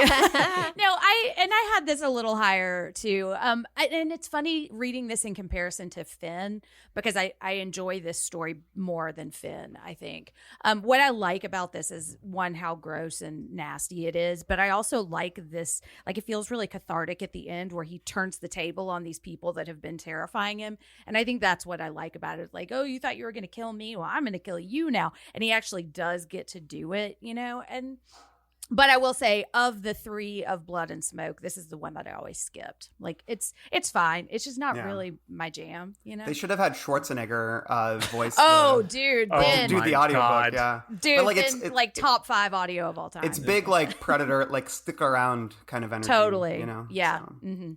Yeah, the Finn. I'm interested that you brought up Finn, because I wanted to ask, like, is this kind of like a precursor to the King that we've known for the last 10 years, in which he likes writing this type of stuff? I mean, like, a lot of the things that we're reading in this wouldn't be too out of place in like Billy Summers, like last year, especially when he's going after him. I don't know. I guess for me, it's just like, I guess if Escobar was maybe as a character that came in and out, as opposed to being there and just killing him, it just kind of, it just feels like spoiler alert, the end of Inglourious Bastards, they just like kill Hitler, which just seems like fun fantasy in a way. And And I also just, I don't know, I guess the descriptions of some of the characters, because I had this dead last. I just thought that this is my least favorite of the stories in this collection. Just because it just felt so weightless for me. Like it just, I love the gore. I thought it was fun, but at the same time, it was a shrug. It was just like, all right, well, that didn't happen, but it's like subpar Arnold movie, honestly. Yeah.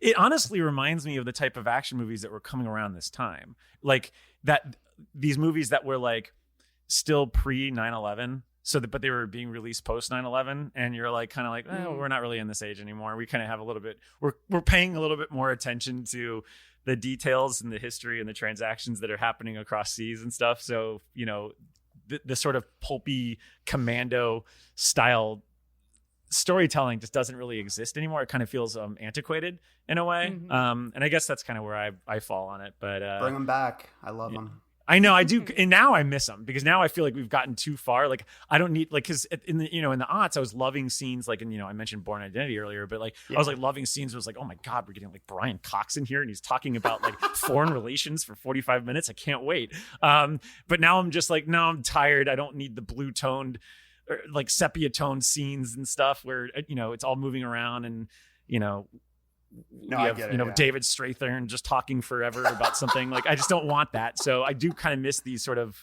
blunt things. But we are at an era, too, where sometimes when we do turn to entertainment, we just want to see shit blow up.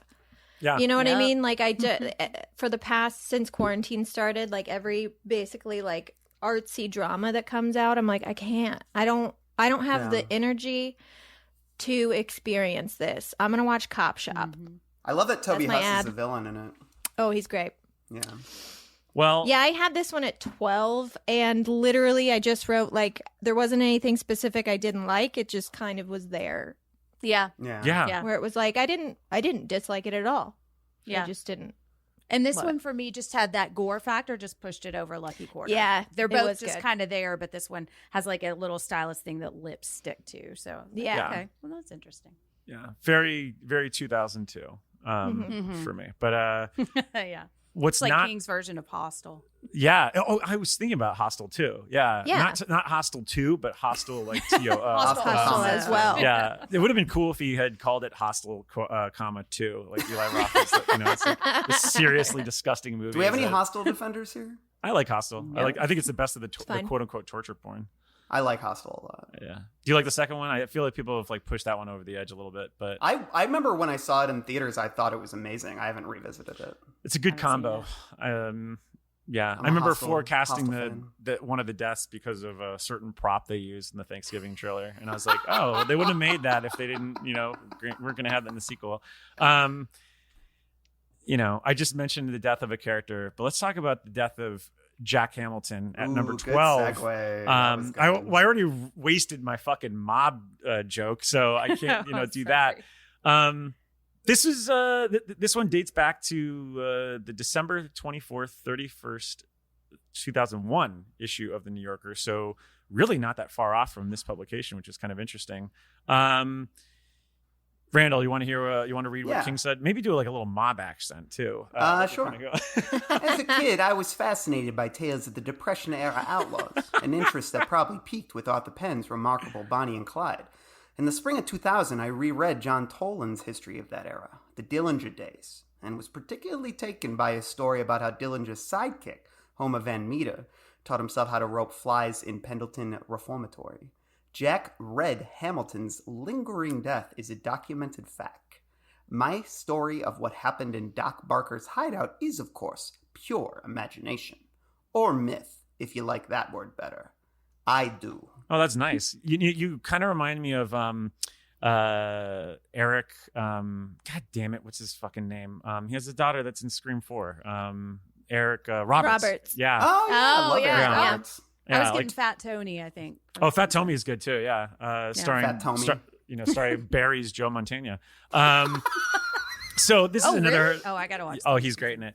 So this is another historical fiction tale, and I agree, the stronger of the two, because I think this is the one that's trying to fill whole. And for me, as someone who loves historical fiction, again, I do prefer the ones where you get at least like 80% of what was actually there and you fill in the little details in between, because it just has a little more weight for me.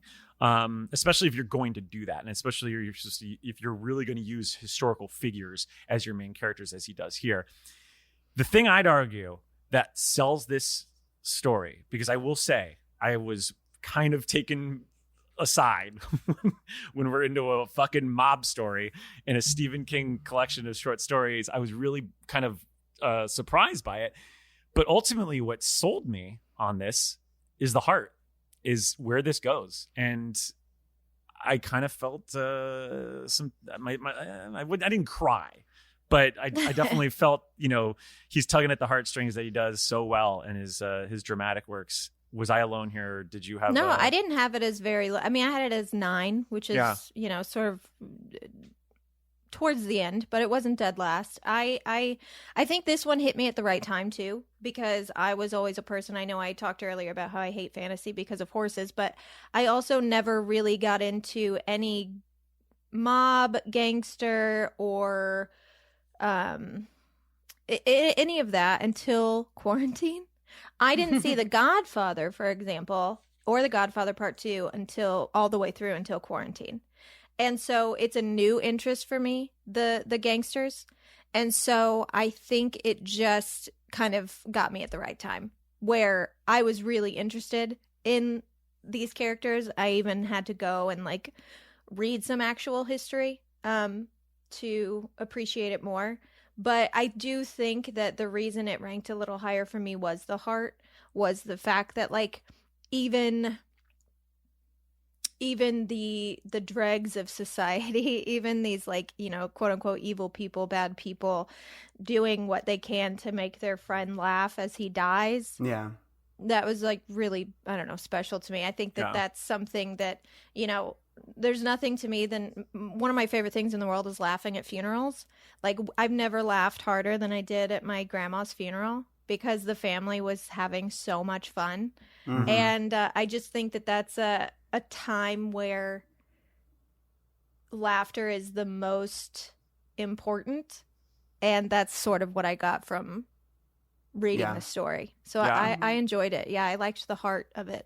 You're hitting the note that I've been thinking a lot about lately, because I'm a huge fan of De Palma's Untouchables, which similar era to this. But one of the criticisms of that movie is that he doesn't subvert the tropes. He kind of leans into them. And the thing I do appreciate that King does here is that, and I think this is ultimately what probably brought him to this little experiment for himself, is that, in the past, and especially up to this point, most mob movies with their meatballs and parmesan, they usually just are caricatures, right? They're kind of just the guy, especially the wise guys, that you don't really get into the heart of it.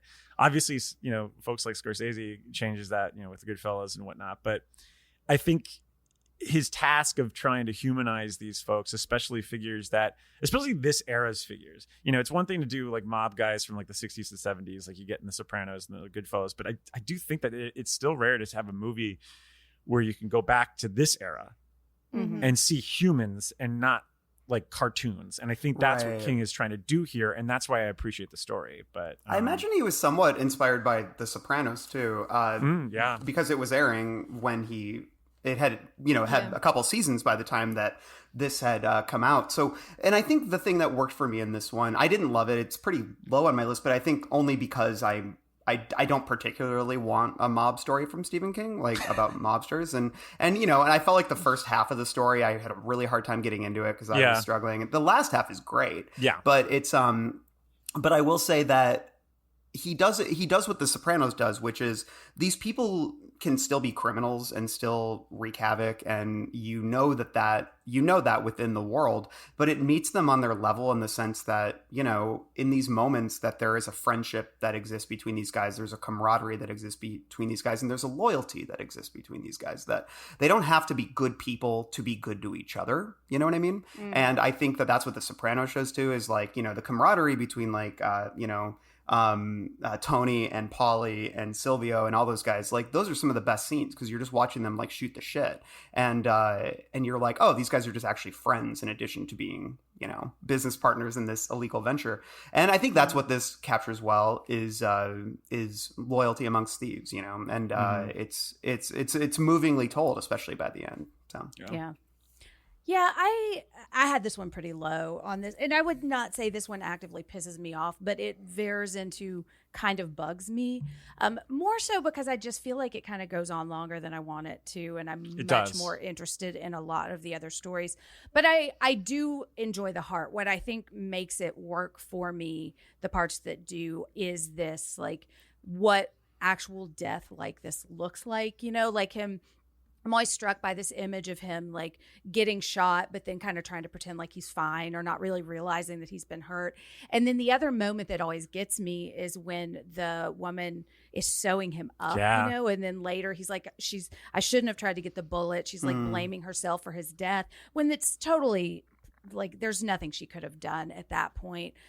It's funny to hear you guys frame it as a mob story, and I think it definitely is, but it's read by, I don't even know who it is, but it almost feels like Will Patton reading it. Like it feels like a Southern mob kind of movie or story to me, kind of like Outer Range, you know, and it's like, and it reminds me of like this kind of Southern kind of mob on the run thing that I just don't really dig. You know, there's like a sweatiness I feel to it, kind of like The Devil All the Time, you know, or Oh Brother, Where Art Thou?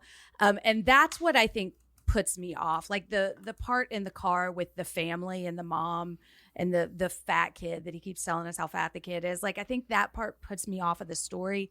And then the heart wins me back, but I'm never going to get all the way to loving it because there's just parts of it that I just don't really dig, you know, and then it keeps going. So I think that we're all saying the same thing, that, you know, the first half is it's a little padded, and that's, and I mean, there were so many times I was going to text Randall and be like, what the fuck is this story? Like, why is this here? And I was reading it when I was, you know, traveling to Nashville last week, and I was like reading in the morning, and I remember like going to bed starting it, and I told Sammy, I was like, this is just not a good story. And then by the end of it, I'd finished it, and she had just woken up and she was like, oh, I just finished that story. And I was like, you know, you got me, you know, But I do wish there was a condensed version of here, and maybe kind of speeds it up a little bit, because it's a lot of waiting around. Well, he loves to lean into, I think, to some of the, like, you know, he does transcend, I think, the stereotype, but he also embraces some of like the language in terms of hey, meatball, you know. It's like there's a little bit of that kind of baked into the language. It's same with the last story, like the beaches, or, you know, like exactly that, and that's the way he writes the other one. And there's a little bit of corniness to it when he's trying to be a little bit more serious. So I think he's always drawn to those sort of simple, easy kind of jokes because, you know, they're easy laughs, and that's fine. I mean, it speaks to his blueness and his bathroom humor and all that other stuff. There is like that goofy aspect to it, which clashes, in my opinion, a little bit uncomfortably with the more emotional component of the story. But, you know, I was able to move on because it really just does become about watching your friend die very slowly and painfully, and what can you do to help make that less painful? That is like a really compelling notion. I almost wish it wasn't rooted in real history. You know what I mean? It could have been a fictional story with, you know, in a different milieu or something. So I don't know. I think it was just and I like mob stuff by and large. Ashley, have you watched The Sopranos yet?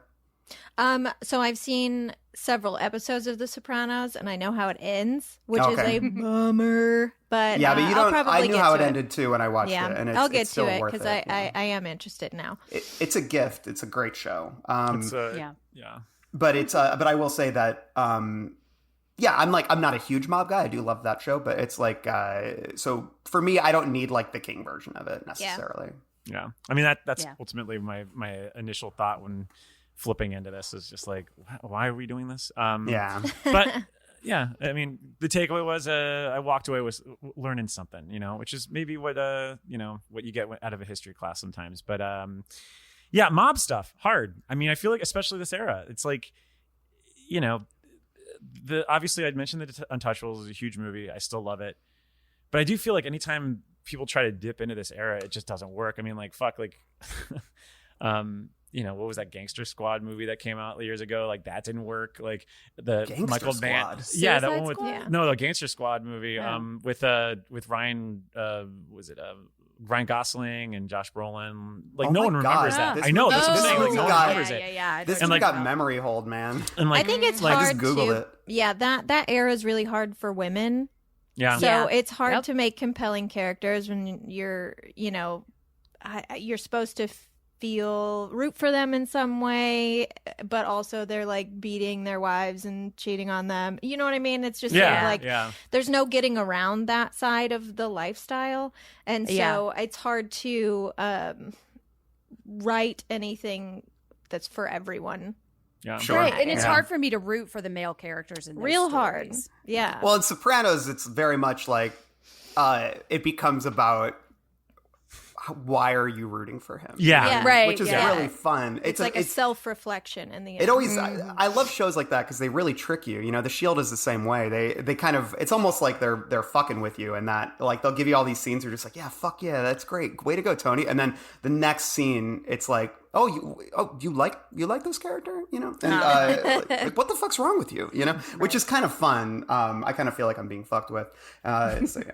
Did you ever assume that we might have some gabagools in this story? like he was going to introduce like a zombie or something like that, you know? I didn't think so because he was taking it all pretty. It was a pretty sober, I think, approach to it all. But it would have been fun if it did. Yeah, I just really wanted to do that pun. So Like that was very zombie good. flies. But that's also a good question, Mike, because it would have been. I don't know. That would have been a very, I think, kingy kind of fun little twist. You know. But, yeah. Like maybe he like comes back and after getting like all the pus and everything. Or maybe they get a telegram from all of the other gangsters who have formerly died in this room. Ooh, that'd be It's creepy. Hey, there's a rope hidden in the corner. Or hey, you can get flies by this hole in the Mafia black That's phone. a black phone. Yeah, I could see that totally. Yeah. Maybe. Yeah, I can see that totally. We're not going to that. I'm feeling a little itchy. I got to be honest. I'm scratching my arm a little bit, which means there's just got to be a fucking cat nearby. There's a cat around. Sorry. Or maybe it's it's just LT's theory of pets, which is number 11 on our list. King's number 1. Yeah. Well, it's interesting too. Let's get into that. So because this one dates back to 1997 Six Stories, which you had mentioned earlier, Randall. It's a collection. It was by Stephen King. It was published in 1997 by Filtrum Press, and it was limited to 1,100 copies, which were signed and numbered. And I will tell you now, constant listeners, if you want to get me this for a Hanukkah gift, I would be absolutely thrilled. And I'll say thank you on one episode. So, just spend the thousands of dollars for this. I was going to say, not sure if the balance there is there. Yeah.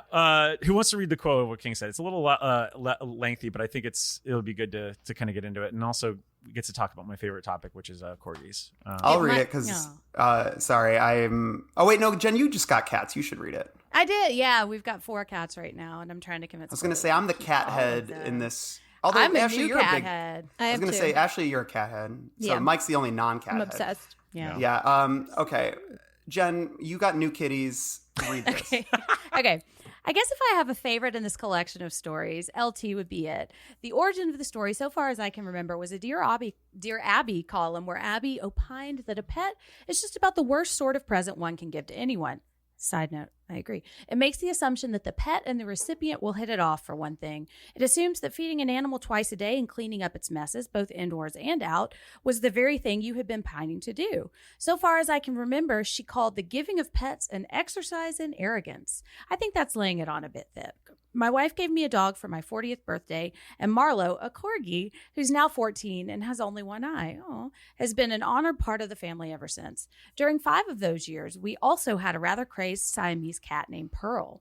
It was while watching Marlo and Pearl interact, which they did with a kind of cautious respect, that I first started thinking about a story where the pets in a marriage would imprint not upon the nominal owner of each, but on the other. I had a marvelous time working on it, and whenever I'm called upon to read a story out loud, this is the one I choose, always assuming I have the required 50 minutes it takes. It makes people laugh, and I like that. What I like even more is the unexpected shift in tone, away from humor and towards sadness and horror, which occurs near the end. When it comes, the reader's defenses are down, and the story's emotional payoff is a little higher.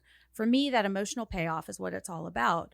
I want to make you laugh or cry when you read a story, or do 265 both at the same time. I want your heart, in other words. I want you to learn something, go to school. Yeah. I mean, Yeah. Ashley, this was the lowest one for you, though. So I'm wondering. Go You on. got a wah-wah look. Yeah. Well- do you hate cats and dogs, or what's going on here? Love them so much. No, okay. I think that this was one of the stories that it was a big disservice for me to read that before I read the story. Mhm. Because this excerpt came before this Yeah. story, and I think maybe it should have came after this story, because he's saying it's my favorite story, da da da da da, and he also tells you that there's a huge turn and shift in tone, which like now I expected it. You know what I mean? And I read it as he presented it. So if he had a forward, I read the forward. If he had it, you know what I mean? Mhm. And I just think it did it a huge disservice, because I was expecting that huge emotional turn. And I don't know what LT's theory is. Yeah. This was one that I was excited to talk about today, because I was like, educate me. I don't understand what the theory is. I do think the story he tells is funny. It is kind of funny to like get a pet or a gift for your partner and they end up hating it and it ends up being more for you. I mean, everyone who has a pet knows this. Like sometimes when, my new kitten cuddles up to my fiance and then comes over and bites me, I'm like, I rescued you. Like, what? I will put you outside in the snow again. I will make you into slippers. You know what I mean? So that little moment of like, how dare you? Mm-hmm. But I just don't. What's the theory? And also, like, I thought maybe there was going to be a turn where like he was the one that killed her, but then also there's a serial killer. The hatchet man. There's a lot. It's a lot, and I didn't get it. Yeah, there's a lot of foreshadowing, and there's a lot of what I was discussing earlier is these sort of inferences, like even down to like mentioning that the main character works at a meat processing place. Like I just there's a lot of things where you're kind of like, all right, where is this? Where are you going to take He this? cooked her into a pie. Can't wait. Yeah, and doesn't.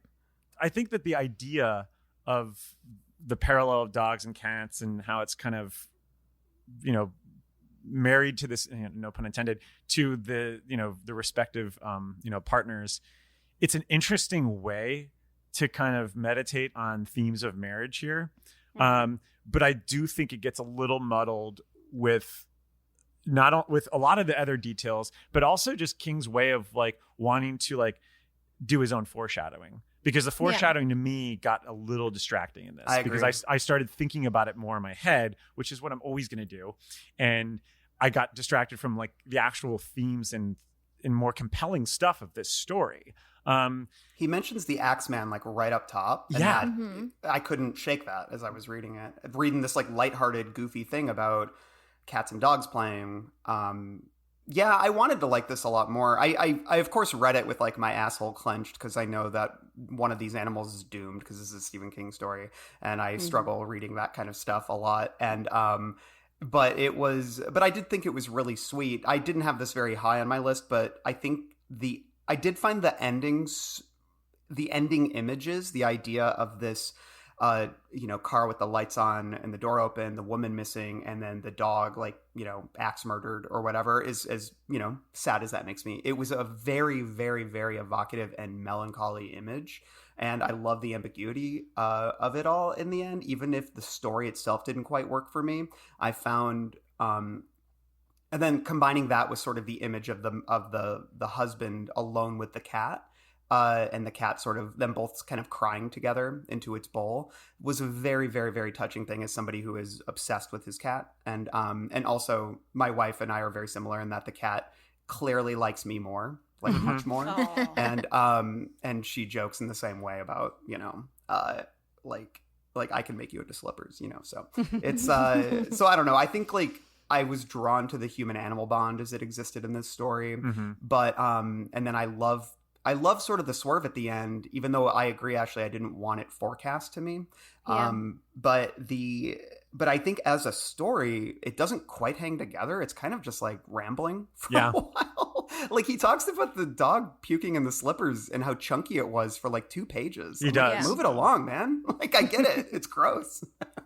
Yeah. Jen, what do you make of this one? Well, I had this one at number 6. I loved this story. And I will say the reason is because in my audio version, King reads this in front of a live audience. And that I think makes all the difference in the world for me, because that 2 pages where he's talking about the dog puking chunky puke into his slippers, he just milks that, and you can just hear how much fun he's having writing it. Yeah. And it's just, and you can hear like the crowd laughs at the right times. And so like in this version, he was reading in front of an audience, and we get his introduction too, where we talked about this in the world of horror, where he does this little thing where he's like, yeah, do you remember if you like left the shower curtain open or closed in your house? And when you get home, like he does this whole thing where he's trying to freak you out, and then he launches into this really touching story. And I think he read it before it was published too, because he mentions like, and I guess the future of it will determine how you guys respond to it. I think it was still kind of in flux when he was reading the version that I listened to. I really like the human pet bond, and I think that it is a really interesting like reflection on a marriage, because you're seeing like the pet is seeing the ideal version, I think, or it's like the bonds in a marriage are kind of reflected through the bonds with this animal. And as I had a dog for a long time, and then he had to go live with my father-in-law, and I didn't let myself like connect with the pet for a long time. And now we're fostering these cats, and they just have completely won my heart, and I love them all.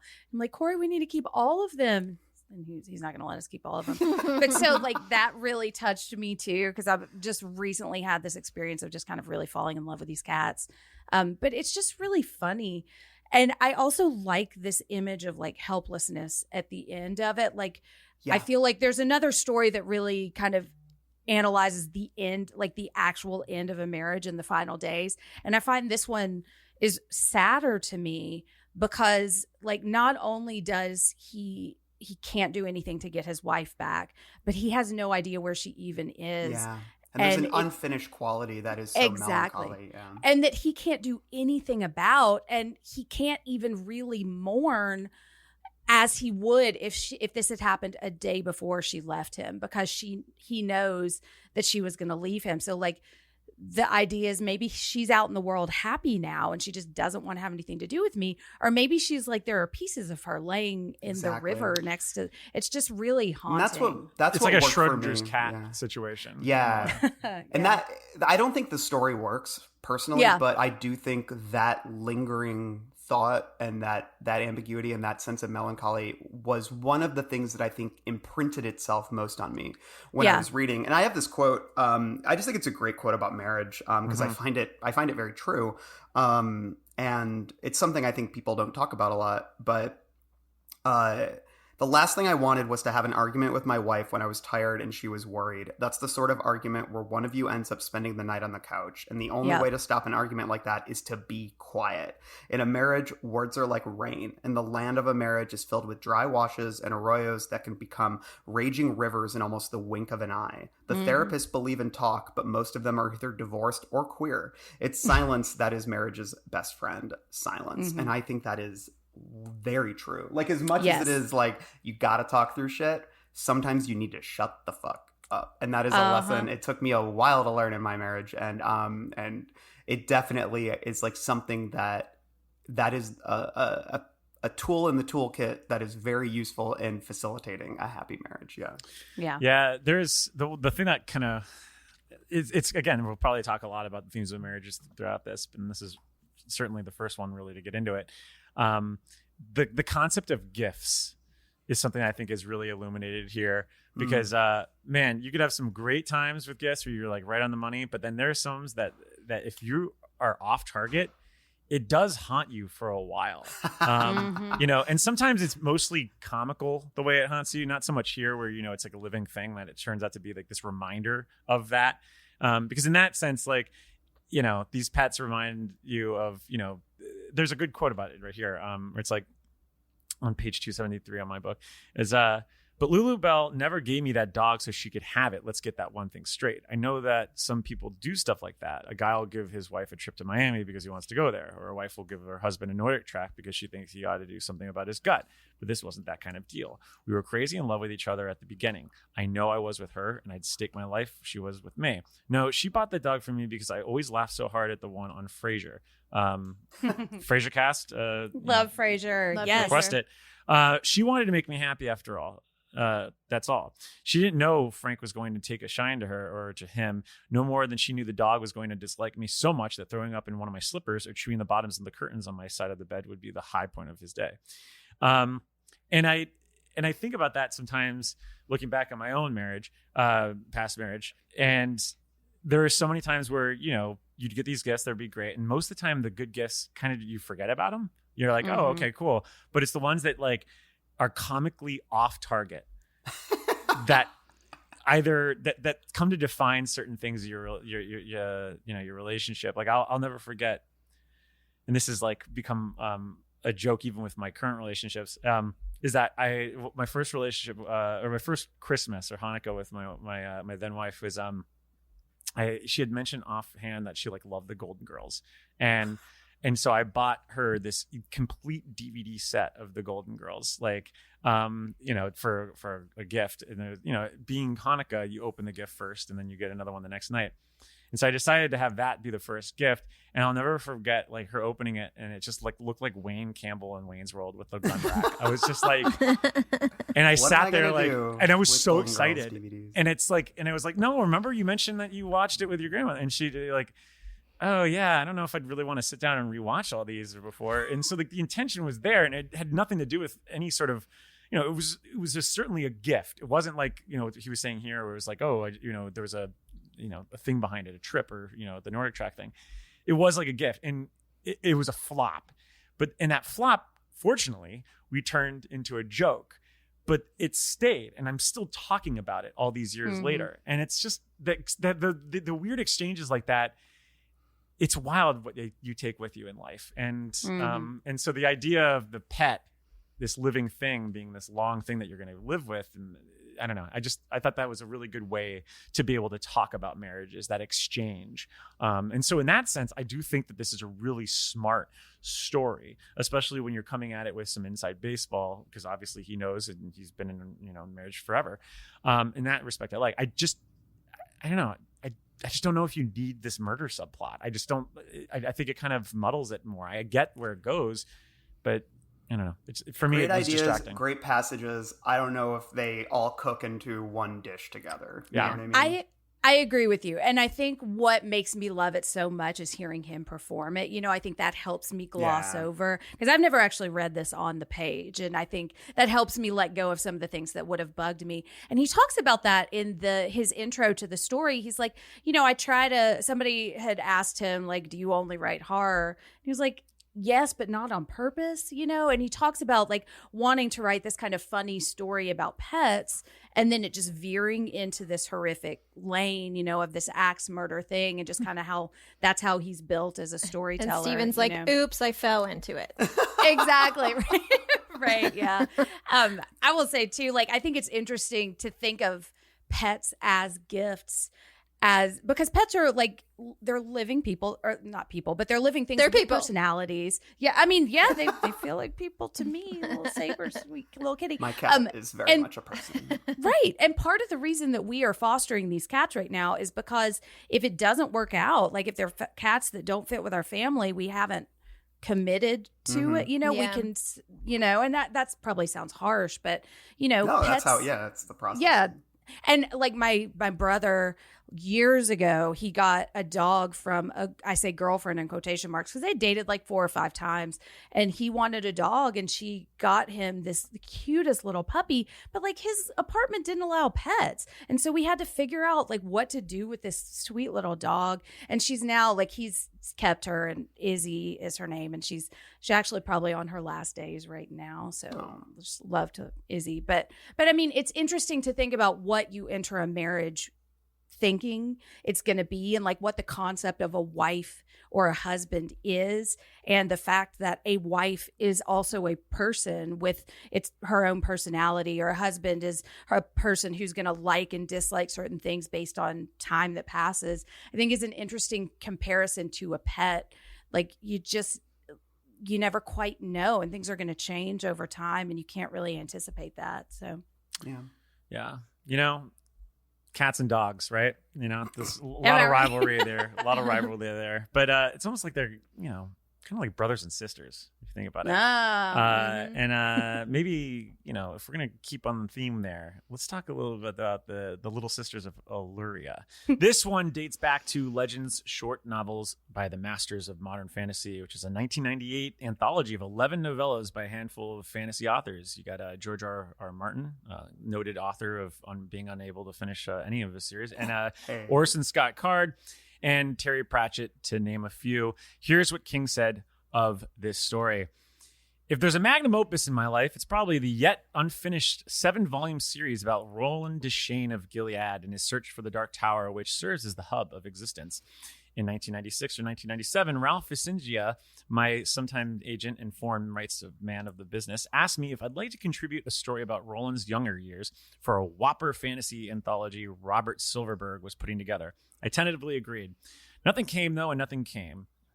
I was about to give up when I woke one morning thinking about the talisman and the great pavilion where Jack Sawyer first glimpses the queen of the territories. In the shower, where I invariably do my best imagining, I think it's a womb thing. I agree, Stephen.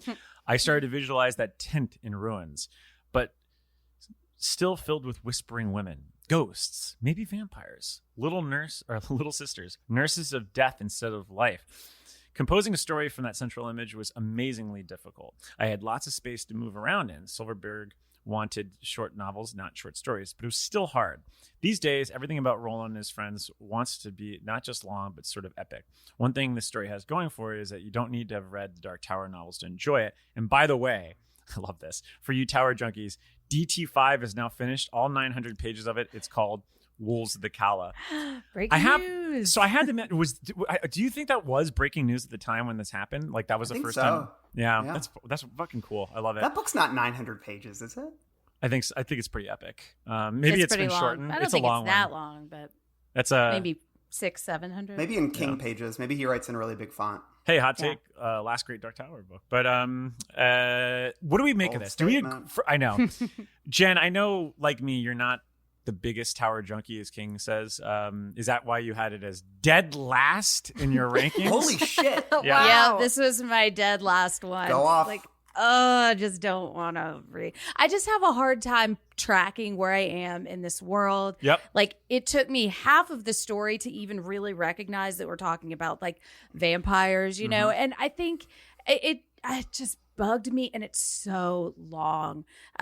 If I were a Dark Tower fan, I think I would love this. But the Dark Tower stories, like there's another Dark Tower adjacent story that we're going to talk about that I absolutely love, and because it's set in the non-Midworld world, and I get so bored with the story. And it's well written, it's good, it's not a bad story. It's just not for me. Not for me. So. Yeah, no, I echo your thoughts on really grappling with what goes on, and I think that's largely why the Dark Tower the whole journey for me was a slog. Like by the time you get to Drawing of the Three, things speed up, and especially because you're crossing over into reality and in the Midworld and whatever. But yeah, largely like you know, there are certain swaths of the wasteland where I swear to God, I probably spent like a couple days on chapters trying to figure out what the fuck was going on, because it's so like, it's so surreal. It's so out there. I imagine it's very Dune-like in that sense, like with Frank Herbert's and stuff, which is why I think we had that, which is why we had that crossover with the last podcast, guys. But that's always been my problem with the Dark Tower, is that I struggle to know what's going on. I did like this story just because I think I love the capsule stories, and I think it's interesting where this lands, which is during the Gunslinger. But I agree. Yeah, I do. I did feel I was like, all right, let's get going. And I had to reread a lot of sections, which I hate doing sometimes. But Randall, what about you? I had this pretty high. I think I had this 4 on my list. I'd say that, it's like I can see all the criticism of it. I think I might be more of a Tower junkie than I think I am. I think you are, yeah. Well, I think I'm sort of, after doing Wizard and Glass, I got really into it again, because Wizard and Glass is such a good book, and I'm very, very obsessed with it. It was such an important book to me when I was younger, and this story, Little Sisters of Illyria, which I'd never read before, it takes place kind of in the aftermath of Wizard and Glass, and he reflects on the loss of Susan, and he talks about Elaine dying, which we actually don't see in Wizard and Glass. And he reflects on a lot of these things, and I think that was the era that I was always most invested in, was Wizard and Glass, and those characters specifically. And so I think I love this perspective of him reflecting on that in a more immediate way than he can in the main books where it's many years have passed. Here, only some years have passed. And I kind of love seeing this era of Roland. And I really like the Little Sisters. I think they're deeply, deeply creepy. And just like the way he describes like the whiteness and the silken quality, and these people floating in like these silken rags, like hanging above their beds. It's so evocative to me. I love sort of the world of it. And I think maybe because I've been so immersed in sort of the Dark Tower connective tissue that we've been wading through with Black House, with Hearts in Atlantis, and then with From a Buk that's coming up. I'm like really thrilled to kind of be back in this world a little bit again. And so, yeah, but I want to just like, this is just a great little passage that I think, this is so creepy to me. The idea of laying in bed and there's people hovering over you, and they think you're sleeping. And this is so creepy to me. Roland opened his eyes the tiniest crack and looked up at the ancient faces laughing down at him in the light of their candles. Glittering eyes, yellow cheeks, hanging teeth that jutted over lower lips. Sister Michaela and Sister Louise appeared to have grown goatees, but of course that wasn't the darkness of hair, but of the bearded man's blood. Like, just these leering faces looking over you in candlelight. That's one of the scariest images in this entire book for me. And he does and I love the idea of the glamour too. This is something that's in Low Men in Yellow Coats, and with the low men is that they wear sort of translucent faces almost that kind of cover their real features, and every now and then you get a glimpse beyond that. So creepy. So I don't know, I find the horror really effective in this story. I think it is a little pat, and especially after Grady Hendrix kind of called out the Beguiled comparisons, I'm like, oh yeah, it is almost literally that it story. is, yeah. Even down to like having the one sister being kind of like and I think that's kind of the weakest part too, is like this weird love story with this very underdeveloped woman, and then it's kind of a Deus Ex kind of at the end too, with this dog, mangy dog who has a Jesus cross on his chest, like killing the woman. It's very pat, but it works for me, and I find it very melancholy, and I do think it's like the end where he says quite alone, right? Because that gives weight to the idea of the quartet that he forms with Eddie and Susanna and Jake and Oy in the later books. That gives weight to it because it is really about him finding friends again. Like, it sounds stupid, but it's like, no, you're right. It's about friendship in a lot of ways. And so I don't know, I love Roland, and I was happy to spend time in this world, and I found it a very, very, very enjoyable read. So. Well, I wanted to ask, because the obvious question here is, does this work removed from the Dark Tower lore? Now, Ashley, you've never read the Dark Tower, so did this work as a standalone for you? It took a while, because like we were saying, it is a long story, maybe a little too long. And for the first half with the zombies and the Christ dog, and I was pretty much like, all right, fantasy. I think fantasy I struggle with a lot because of the made up words.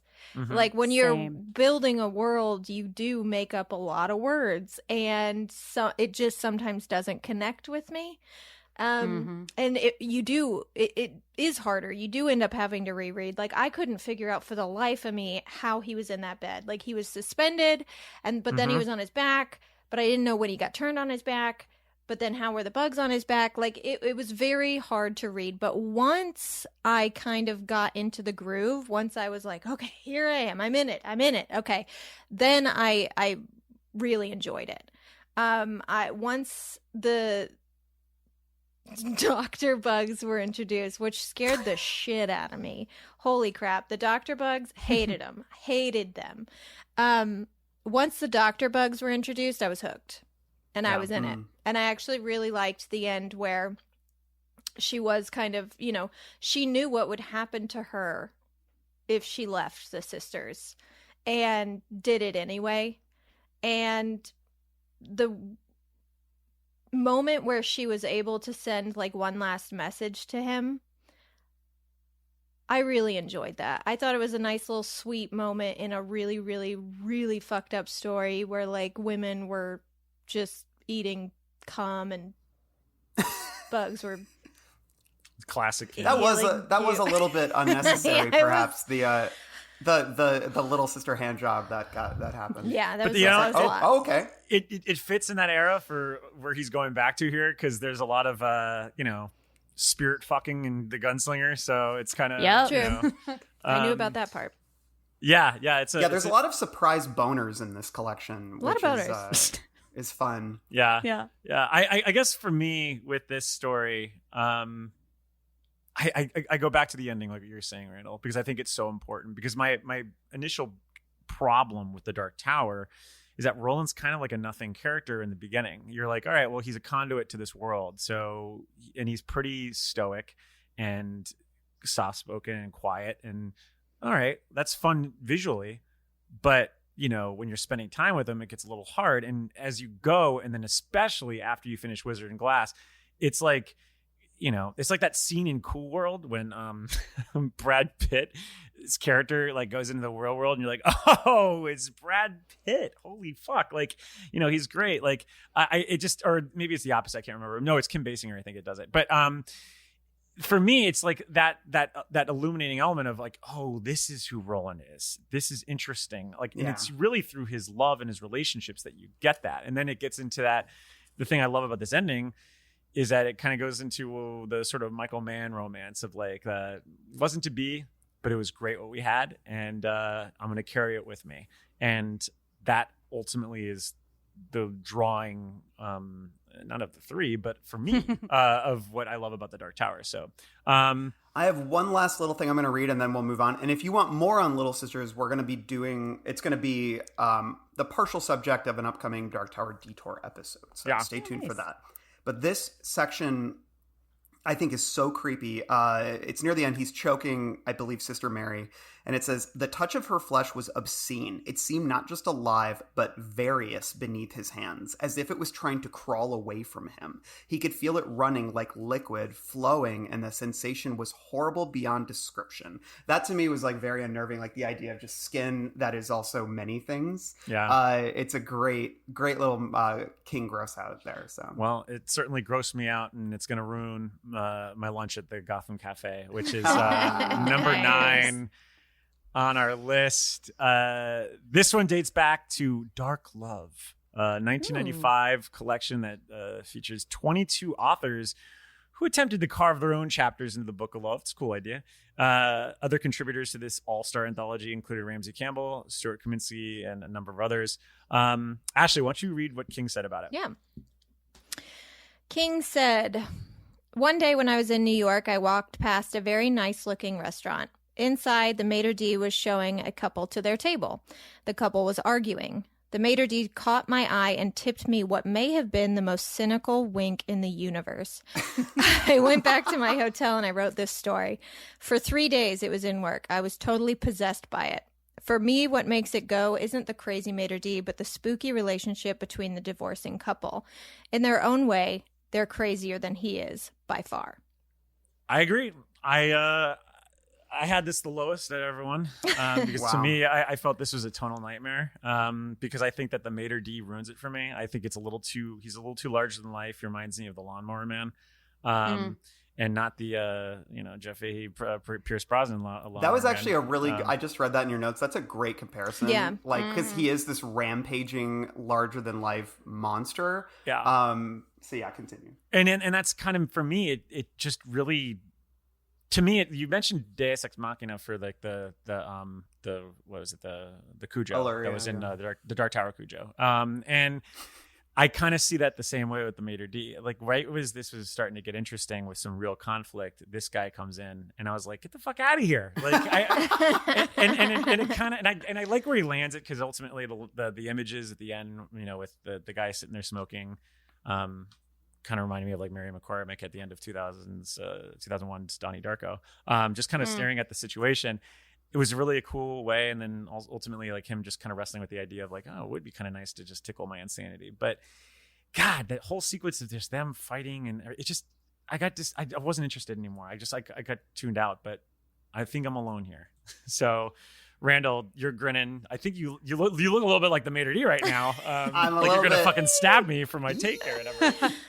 No. This wasn't horribly high on my list, just because I think ultimately I more so enjoyed the latter half than the first half. Like, I like the Mater D because I don't know, I love like chaos, Yeah. like I love Kingian chaos, like where he just throws this little grenade in this domestic sort of situation. And don't get me wrong, the first half's also very well written, but I found it a little tedious. I wasn't connecting to this character or the smoking or the marriage itself.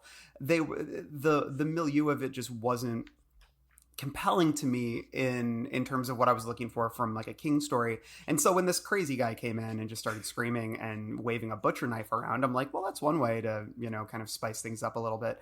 And I don't know. And I think ultimately I really enjoyed what he got at in the end, which is like the hatred that exists between these two people who used to love each other and had committed their lives to each other, and the depth of hatred, like where in the end, literally they almost die together. Like, this guy almost kills them, and it just makes them hate each other more.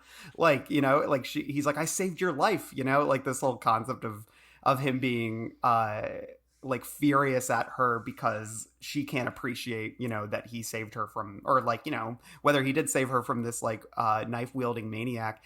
These people just hate each other so much that there is something, there's a lunatic quality to it. There's a lunatic quality to their hatred and to the animosity that exists between them. And I think introducing something that is so transparently off-kilter and crazy, like that's so comically off-kilter and crazy in this Mater D, it sort of just reflects the more humdrum insanity of domestic hatred, which feels so venomous between these people that it defies any concept that they once loved each other.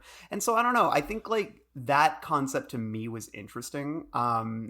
Like the idea of bold and transparent lunacy measured against more like a lawyer, like a legal insanity. You know what I mean? Like this whole concept of two people who want to get divorced, and it's all playing out through their lawyers, and it's like, oh, this is what couples do, but it's like there's an insanity to that too, in terms of how venomous it gets. So I don't know, it's a weird story. It's not one I would necessarily want to revisit, but I enjoyed when it was done. I was like, that was fun. Yeah.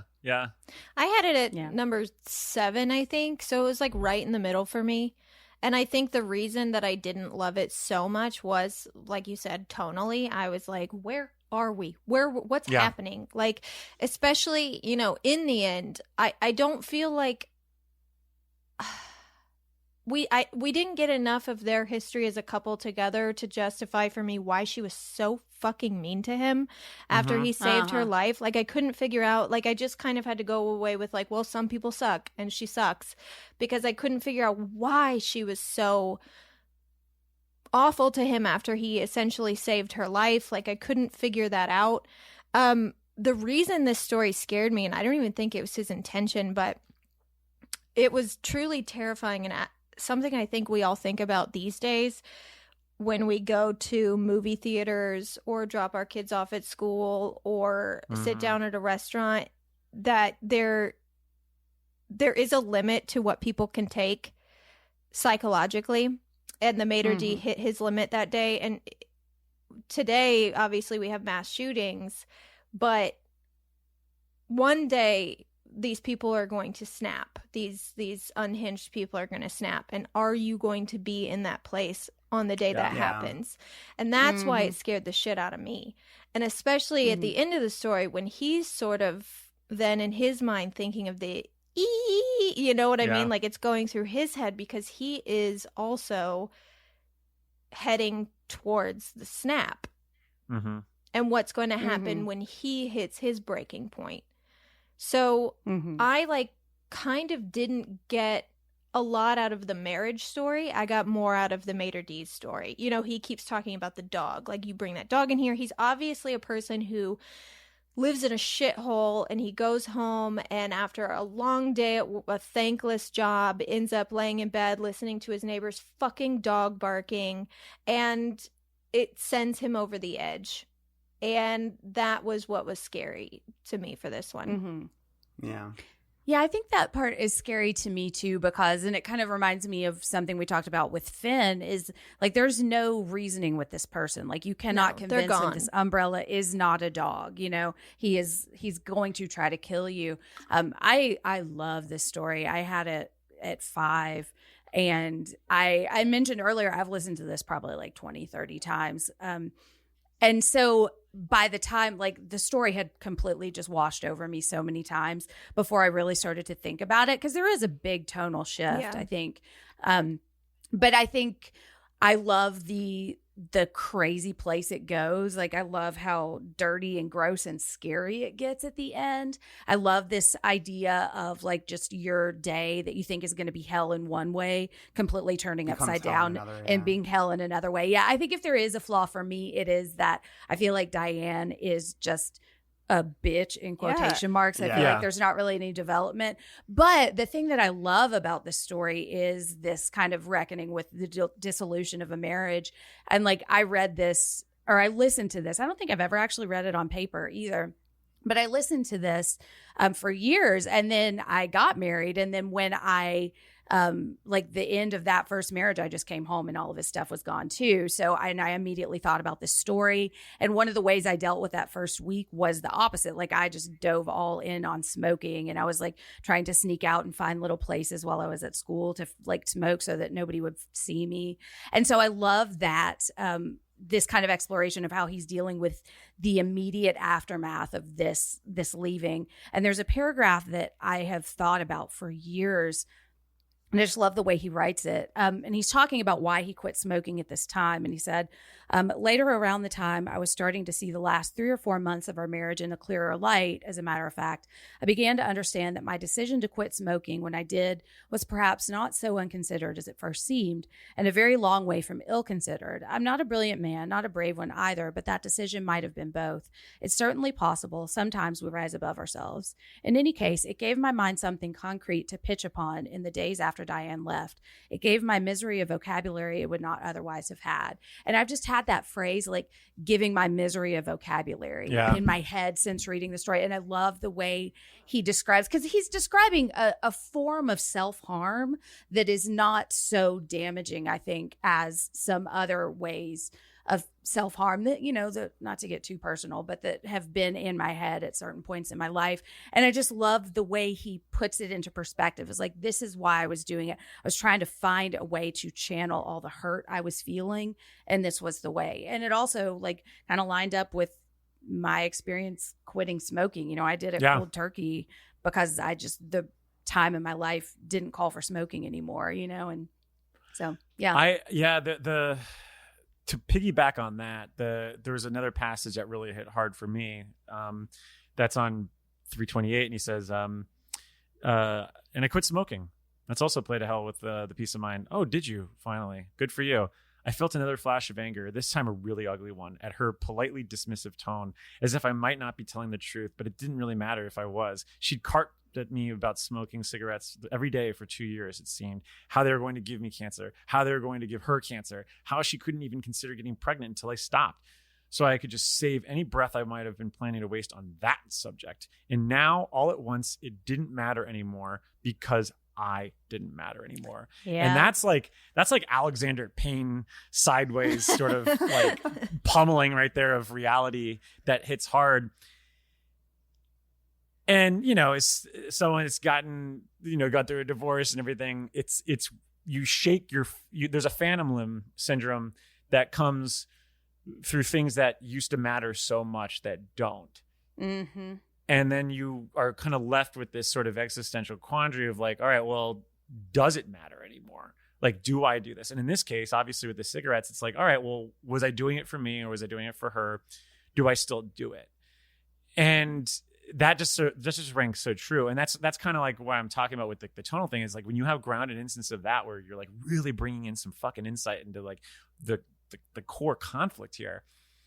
That's why I feel like I was like a little sidelined on the sort of almost comedic aspects of the burly Mater D that kind of also seemed like a character that was like the chef in a Little Mermaid.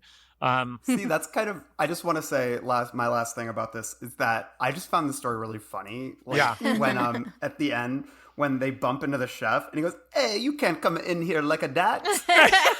You guys, Stephen King reads this. You have got to hear him do some of these accents. Like he's like, "Fuck you," and his voice just gets really high in places. And he goes, "Ee." Yeah, and then it's like I held out my hand to the chef, showing him a palm streaked with Humboldt's blood. "Good Christ," he said. "Here, into the back." Love it. Are you? It's just so incredible. goofy. But that's the thing is, I do dig the story that like there is this sort of intense emotional plumbing that is built into the story, but then it just gets so silly. And I kind of like, I don't know, I admire the audacity of it. So. I in hindsight, I do, because it's like, well, what are we going to get? Just another maudlin fucking divorce? I mean, we have Kramer versus Kramer. We don't need to go there. But yeah, in the moment, it is certainly jarring. One thing I did want to ask though, we're not doing real King's Dominion. We're not doing our sections in this, which, leaves a little bit on the table. But one thing I did notice is Diane Koslaw. Koslaw is a weird name, and Marty Koslaw of Cycle the Werewolf. Oh yeah. I'm wondering. Good catch. I'm wondering if they're supposed to be related of some sorts. I couldn't see anything. Aunt or something. Yeah, because Diane's not in Cycle the Werewolf. It's I believe it's Nancy. I think is that, but I don't know. Just name ring a bell, and it made me. It would have been hilarious if at the end, towards after all this stuff has happened, like, oh, I've dealt with werewolves before. I don't need to deal with it. Well, actually, now that we talk about it, I actually don't hate the ending as much, like how Diane was reacting as much after you read the passage about the smoking and how she was like, okay, good for you. You know what I mean? And like, that's sort of what happens at the end where he's like, whew, I did it. And she's like, yeah, whatever. And he's like, I did something like wonderful. Like, why won't you praise me for this? And she's just like, I fucking hate you. I hate your guts. I never want to see you again. And it's like, oh my God. It's rough. Yeah. It's rough. Yeah. It is rough. There is a weird sort of, but in a good way. I couldn't tell if this was supposed to be implied or not, but he talks about there's a portion where, it ties the smoking into what's going on. And he says, there are two phases of withdrawal from tobacco, and I'm convinced that it's the second that causes most cases of recidivism. And he talks about the withdrawal, and he says the most common symptom of phase 2 withdrawal is a feeling of mild unreality. And when I heard that, and he kept, and that's tied in with the hinting of what happened at the Gotham Cafe, my instinct was that all of this stuff was happening in his head. But that's not the case, though. And so I'm wondering, what was the point of him bringing up the unreality of it all if that wasn't really, it just kind of felt like a weird Chekhov's gun that was kind of left in the cabinet. I have rewound that passage many times to try to figure out that. I was like, I must have missed something. What is it that would have? And I guess it's just that he feels like his perception was heightened. Yeah. And that when he saw the maitre d', he was a little bit on edge, but it doesn't really play into the story. I think you're right. Yeah. It's just strange. It's just like, why introduce that and then have this larger than life thing happen that would tie into that? And then, we could go and come back, and I don't know. It just felt like a smoke and mirrors. Maybe that's what it is. Yeah. No pun intended with the smoke. Well, look, we've been dining nicely in the Gotham Cafe. I will say that, they're kind of lacking a little bit of their French cuisine. And that's just, I guess it's just that feeling you could only say what it is in French, which is number 8. This one dates back to June 22nd, 29th, 1998 issue of The New Yorker. I'll just read the quote real quick. Here's what King said. I think the story is about hell, a version of it where you are condemned to do the same thing over and over again. Existentialism, baby. What a concept. Paging Albert Camus. There's an idea that hell is other people. Camus. There's an idea that hell is other people. My idea is that it might be repetition. I read it like that, like Rod Serling, because for me, this feels like a Twilight Zone episode. This feels like King kind of scratching at his the Richard Matheson itch. And I read it because I think he sounds like Rod Serling in his own anecdote here. I want to ask to you all, because I love this story. I think this is my second or third favorite of the collection. Oh, wow. It's my number 2. Yeah. It's incredible. But I wondered, it's very cinematic, and it really has to kind of, pull on visuals to pull this off, because you're all in the mind of the character. And I'm wondering, for those that maybe ranked it a little low, did the cinematic nature work? Did the repetition work, or did it get burdensome as a reader when you're in this? Jen, I want to go to you because I think you had this down a little low. So this was my next to last. Yeah. And there's a very specific reason for that, because I agree with you. I do think it is a very well written story. A week ago probably would have ranked it a lot higher on this list, because I do think it's really interesting. And I remember hearing about that hell is other people idea in like high school French, because we were talking about I can't remember this French play. Yeah. And I think that's really interesting, and I like this idea of hell, and hell is what you get. And actually I have a quote that I pulled from that. The reason I ranked it so low is because of why she thinks she's in hell, and because I was actually listening to this story as a certain bit of news rolled out the other day, and I was like, fuck you, story. And so this was the story that I really channeled a lot of my anger into. If you don't know what I'm talking about, it's, I don't know, best maybe not to go into. And so I was really, really angry at this story for a while. And then there's a passage at the end that helped me kind of get over that. And it's when she's talking about why she thinks this is what her hell is. And she says, she opened her eyes and looked around the sun-brilliant cabin of the Lear 35, and for a moment she understood everything in the way one understands the tremendous import of a dream upon the first moment of waking. She remembered asking him what he believed you got, after, and he said you probably got what you'd always thought you would get, that if Jerry Lee Lewis thought he was going to hell for playing Boogie Woogie, or maybe marrying his cousin, that's exactly where he'd go. Heaven, hell, or Grand Rapids, it is your choice, or the choice of those who had taught you what to believe. It was the human mind's final great parlor trick, the perception of eternity in the place where you'd always expected to spend it. I had that and underlined too. Yeah. Yeah, I love that idea. And that kind of helped me kind of reframe the story. Like, I don't think Stephen King is saying she should go to hell because of what she did, because she essentially having an abortion. I think he is saying she is in this kind of purgatory hell because she comes from a world that tells her she should go to hell for that, and I think that helped me. I think it is a great story. I just happened to be reading it at probably the worst time to read this story, Yeah. I had it low on mine. Oh, yeah, sorry. why? You go ahead. No, please go. Just because I found this story kind of tedious. Like, it's tedious. It is tedious. And I liked it. Like, it kind of snapped into place for me when I read his quote at the end about this being hell and hell being repetition, which made sense. But I was like reading it going, I'm finding this very repetitious. And it felt like, and what I like about, I like about King is he doesn't do fake out scares. And then we kept getting her snapping awake on the plane just when creepy stuff was happening. So I was like, he's doing what I don't like. Which is like fake out scares, but ultimately I get what he was doing with the story, and I think I can appreciate it from that perspective. But I will say, when I was reading it, I was having trouble connecting to these characters. It was very cinematic, and I think in ways that I wasn't latching onto. It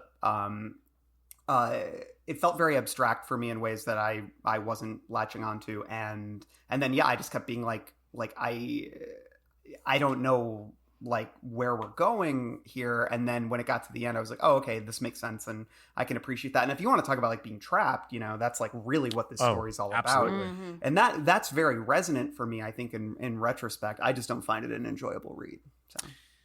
Yeah, Ashley, do you want to digress on what hooked you on this? Yeah, I loved this story. I mean, it hits on a lot of different concepts we talk about on Keep It Weird that I'm kind of obsessed with. The idea of déjà vu, déjà vécu, and the idea of multiple timelines as well. So, for example, the idea that there are universes in which she did get off the plane and she did drive to their location, and she's almost having future memories of the her that did get to complete her life. And the idea of like, am I on a timeline where I get to live through this, or am I on a timeline where I die? And the fact, I remember being very interested when I went online and I saw so many people putting this at the bottom of their list saying that they hated this story. And a lot of them, I think the reason they hated it was, I think you're expecting her to attempt to do something about it. You're expecting her to attempt to talk to Floyd, to tell the pilot we're going to crash, or to do something about her situation. But I think that because of the life that she's led up to this point, she knows that she's powerless and that it just has to happen. And whatever happens is what's supposed to happen. Mm-hmm. And so all of those ideas are really fascinating to me, especially like premonition dreams. And I thought it was interesting that this character, when she was talking about it, and she was talking about how she knew what was going to happen, she's seeing these things, she has the shine. Yeah. A little bit. Because she's this isn't new to her. This isn't like, what's happening to me? I can see the future. She references that she's done this before, that this is something she's always been able to kind of do. But in this moment, she's literally trapped in it, and it just keeps happening. And it's this wrestling of like, do I do something, or do I just let this happen to me? Mm-hmm. Yeah. And that was really frightening to me, because I know we've all been in moments where we're like, do I take action, or just, if you want to talk about tarot, you talk about like sort of the cards like the Hanged Man and things where it's like sometimes no action is the right thing. Yeah. Like, no action is what you're supposed to do. Yeah. Yeah. Mm-hmm. Or the game, I don't know if you guys have ever played Until Dawn. No, video game. Yeah, and like you can choose to, like, for example, a dog comes to attack you and it's like punch dog, hit D, and like you can choose to punch the dog, but then the dog's going to attack you. But if you don't punch the dog, if you choose not to, if you choose not to, the dog's like, oh, you're okay. So it's like sometimes choosing not to do something is a choice that you need to make. Mm-hmm. And there was just a lot of things in this story that were like just right for me. And I don't know in the end if it's like a good story, but I really enjoyed it. Yeah, it's the concept of it, the conceptual nature of this. This reminds me a lot of The Jaunt, where it's like I don't really find a lot of this the actual story as compelling when you think about like the actions of what's going on, but when you look at it as a conceptual idea, it's a seed that just grows in your head. And for me, as a kid that grew up in Catholic schools, even though I was from a Jewish family, I've always been really intrigued by the concept of hell, mostly because everyone's told me I was going to go there. So and purgatory too. And one of my biggest fears is certainly the idea of repetition and like being, I just don't, even in movies when something's happening over and over again, like it sticks with me. Like there's a scene in the Endless that came out a few years ago where they happen upon this tent, and this guy's stuck in a time loop where he's just constantly being shot over and over again. Mm-hmm. And I couldn't tell you the rest of that movie, but I remember that scene just because the idea, the conceptual, situational terror of that is just so beyond comprehension that it's staggering. It's like in The Jaunt when they talk about the one wife who gets, the husband who throws her wife in there, and she's an eternity spending in this loop that's just constantly like in nothingness. Mm-hmm. And it's that stuff that not only just gets under my skin, but just almost gives me like fucking heartburn. And this story, the claustrophobic tendencies of just what this spells for this person is so haunting. And then when you couple with the fact that like the concept of God here is what your mind makes it of it, which is kind of where I've always landed, just really hit hard. And then of course I finished Barry last night, and that gets into themes of hell too. So it's just like, great, I'm gonna put on a fucking Adam Sandler movie before bed or something. But I really like the story. I do think that it has problems, which is why it's ranked up high, just because it's something I'm going to take with me. But yeah, I do think that there are some issues here. I mean, I think that the tangents that it goes into sometimes, I'm kind of like, all right, it's, I don't know if we need that many details to land this idea. Well, and I also think that if this story had continued, if she continued to be stuck in this loop and it didn't end, I think that one of the questions or one of the things that she would have had to reconcile is, if I get out of this, I'm leaving my husband. Mm-hmm. Do you know what I mean? Because she's very clearly unhappy in the relationship. She kind of can't stand him. He's also cheated on her. He also made her get an abortion. And she's just sort of like, what am I doing? Like, that was the heavy shit for me when she talked about the way it was talked about him cheating on her. Like, after all these years of marriage, like all we've been through, all this depth and knowledge, and you just fuck someone random that you don't even know. Like that. And I think that's midlife crisis shit too. Like where you're reckoning with impulses and the idea of newness versus history, and I think that is a very, very potent idea that a lot of there's so many movies out there about people who are in unfulfilling marriages and they go and fuck some hot young thing, whether it's a guy or a girl, and it's portrayed as like liberating, right? And I think that's a fine narrative, but I think that seeing it from this other side and asking this question of how can you do that to this person you have so much history with, like I think that's like, and I think that's why people write about affairs so much, is because that question ultimately does arise and is a very, very potent one. So yeah, I don't know. Well, and that was the part that really hit me. Yeah. I think it's interesting, like, because I think about the opposite, like, how can you leave this person that you have so much history with? Your home is this person. And you think about Rose Madder, where she talks about just walking out the door one day and how hard it is to leave somebody like that. And I think it's interesting that this story takes place while they're already on vacation. So she already has a suitcase packed. She already is moving away from this home she's had for this long. And so I could, if I were bringing a whole deeper level of reading to it, you could look at it as like she's thinking through like blowing up her entire life, and moving into starting something else. And is this hell that she's stuck in really just the marriage that she's stuck in? And is there a way out? And what would that look like, Right. Yeah. I mean, it works both ways for sure. Yeah. But I gotta say, I'm sorry, but all this deja vu, it's too much. My fucking head hurts, and I don't think New Print's gonna do it. So let's break here. We're gonna give everyone some time to catch up, maybe even take a smoke break if that's your thing. And we'll circle back next week to talk about the other 7 stories within Everything's Eventual. See you then, constant listeners. Over long days and pleasant nights. I got some hot friends. God, I got some hot friends. I got some hot friends. God, I got some hot friends. But you want somebody to treat you good.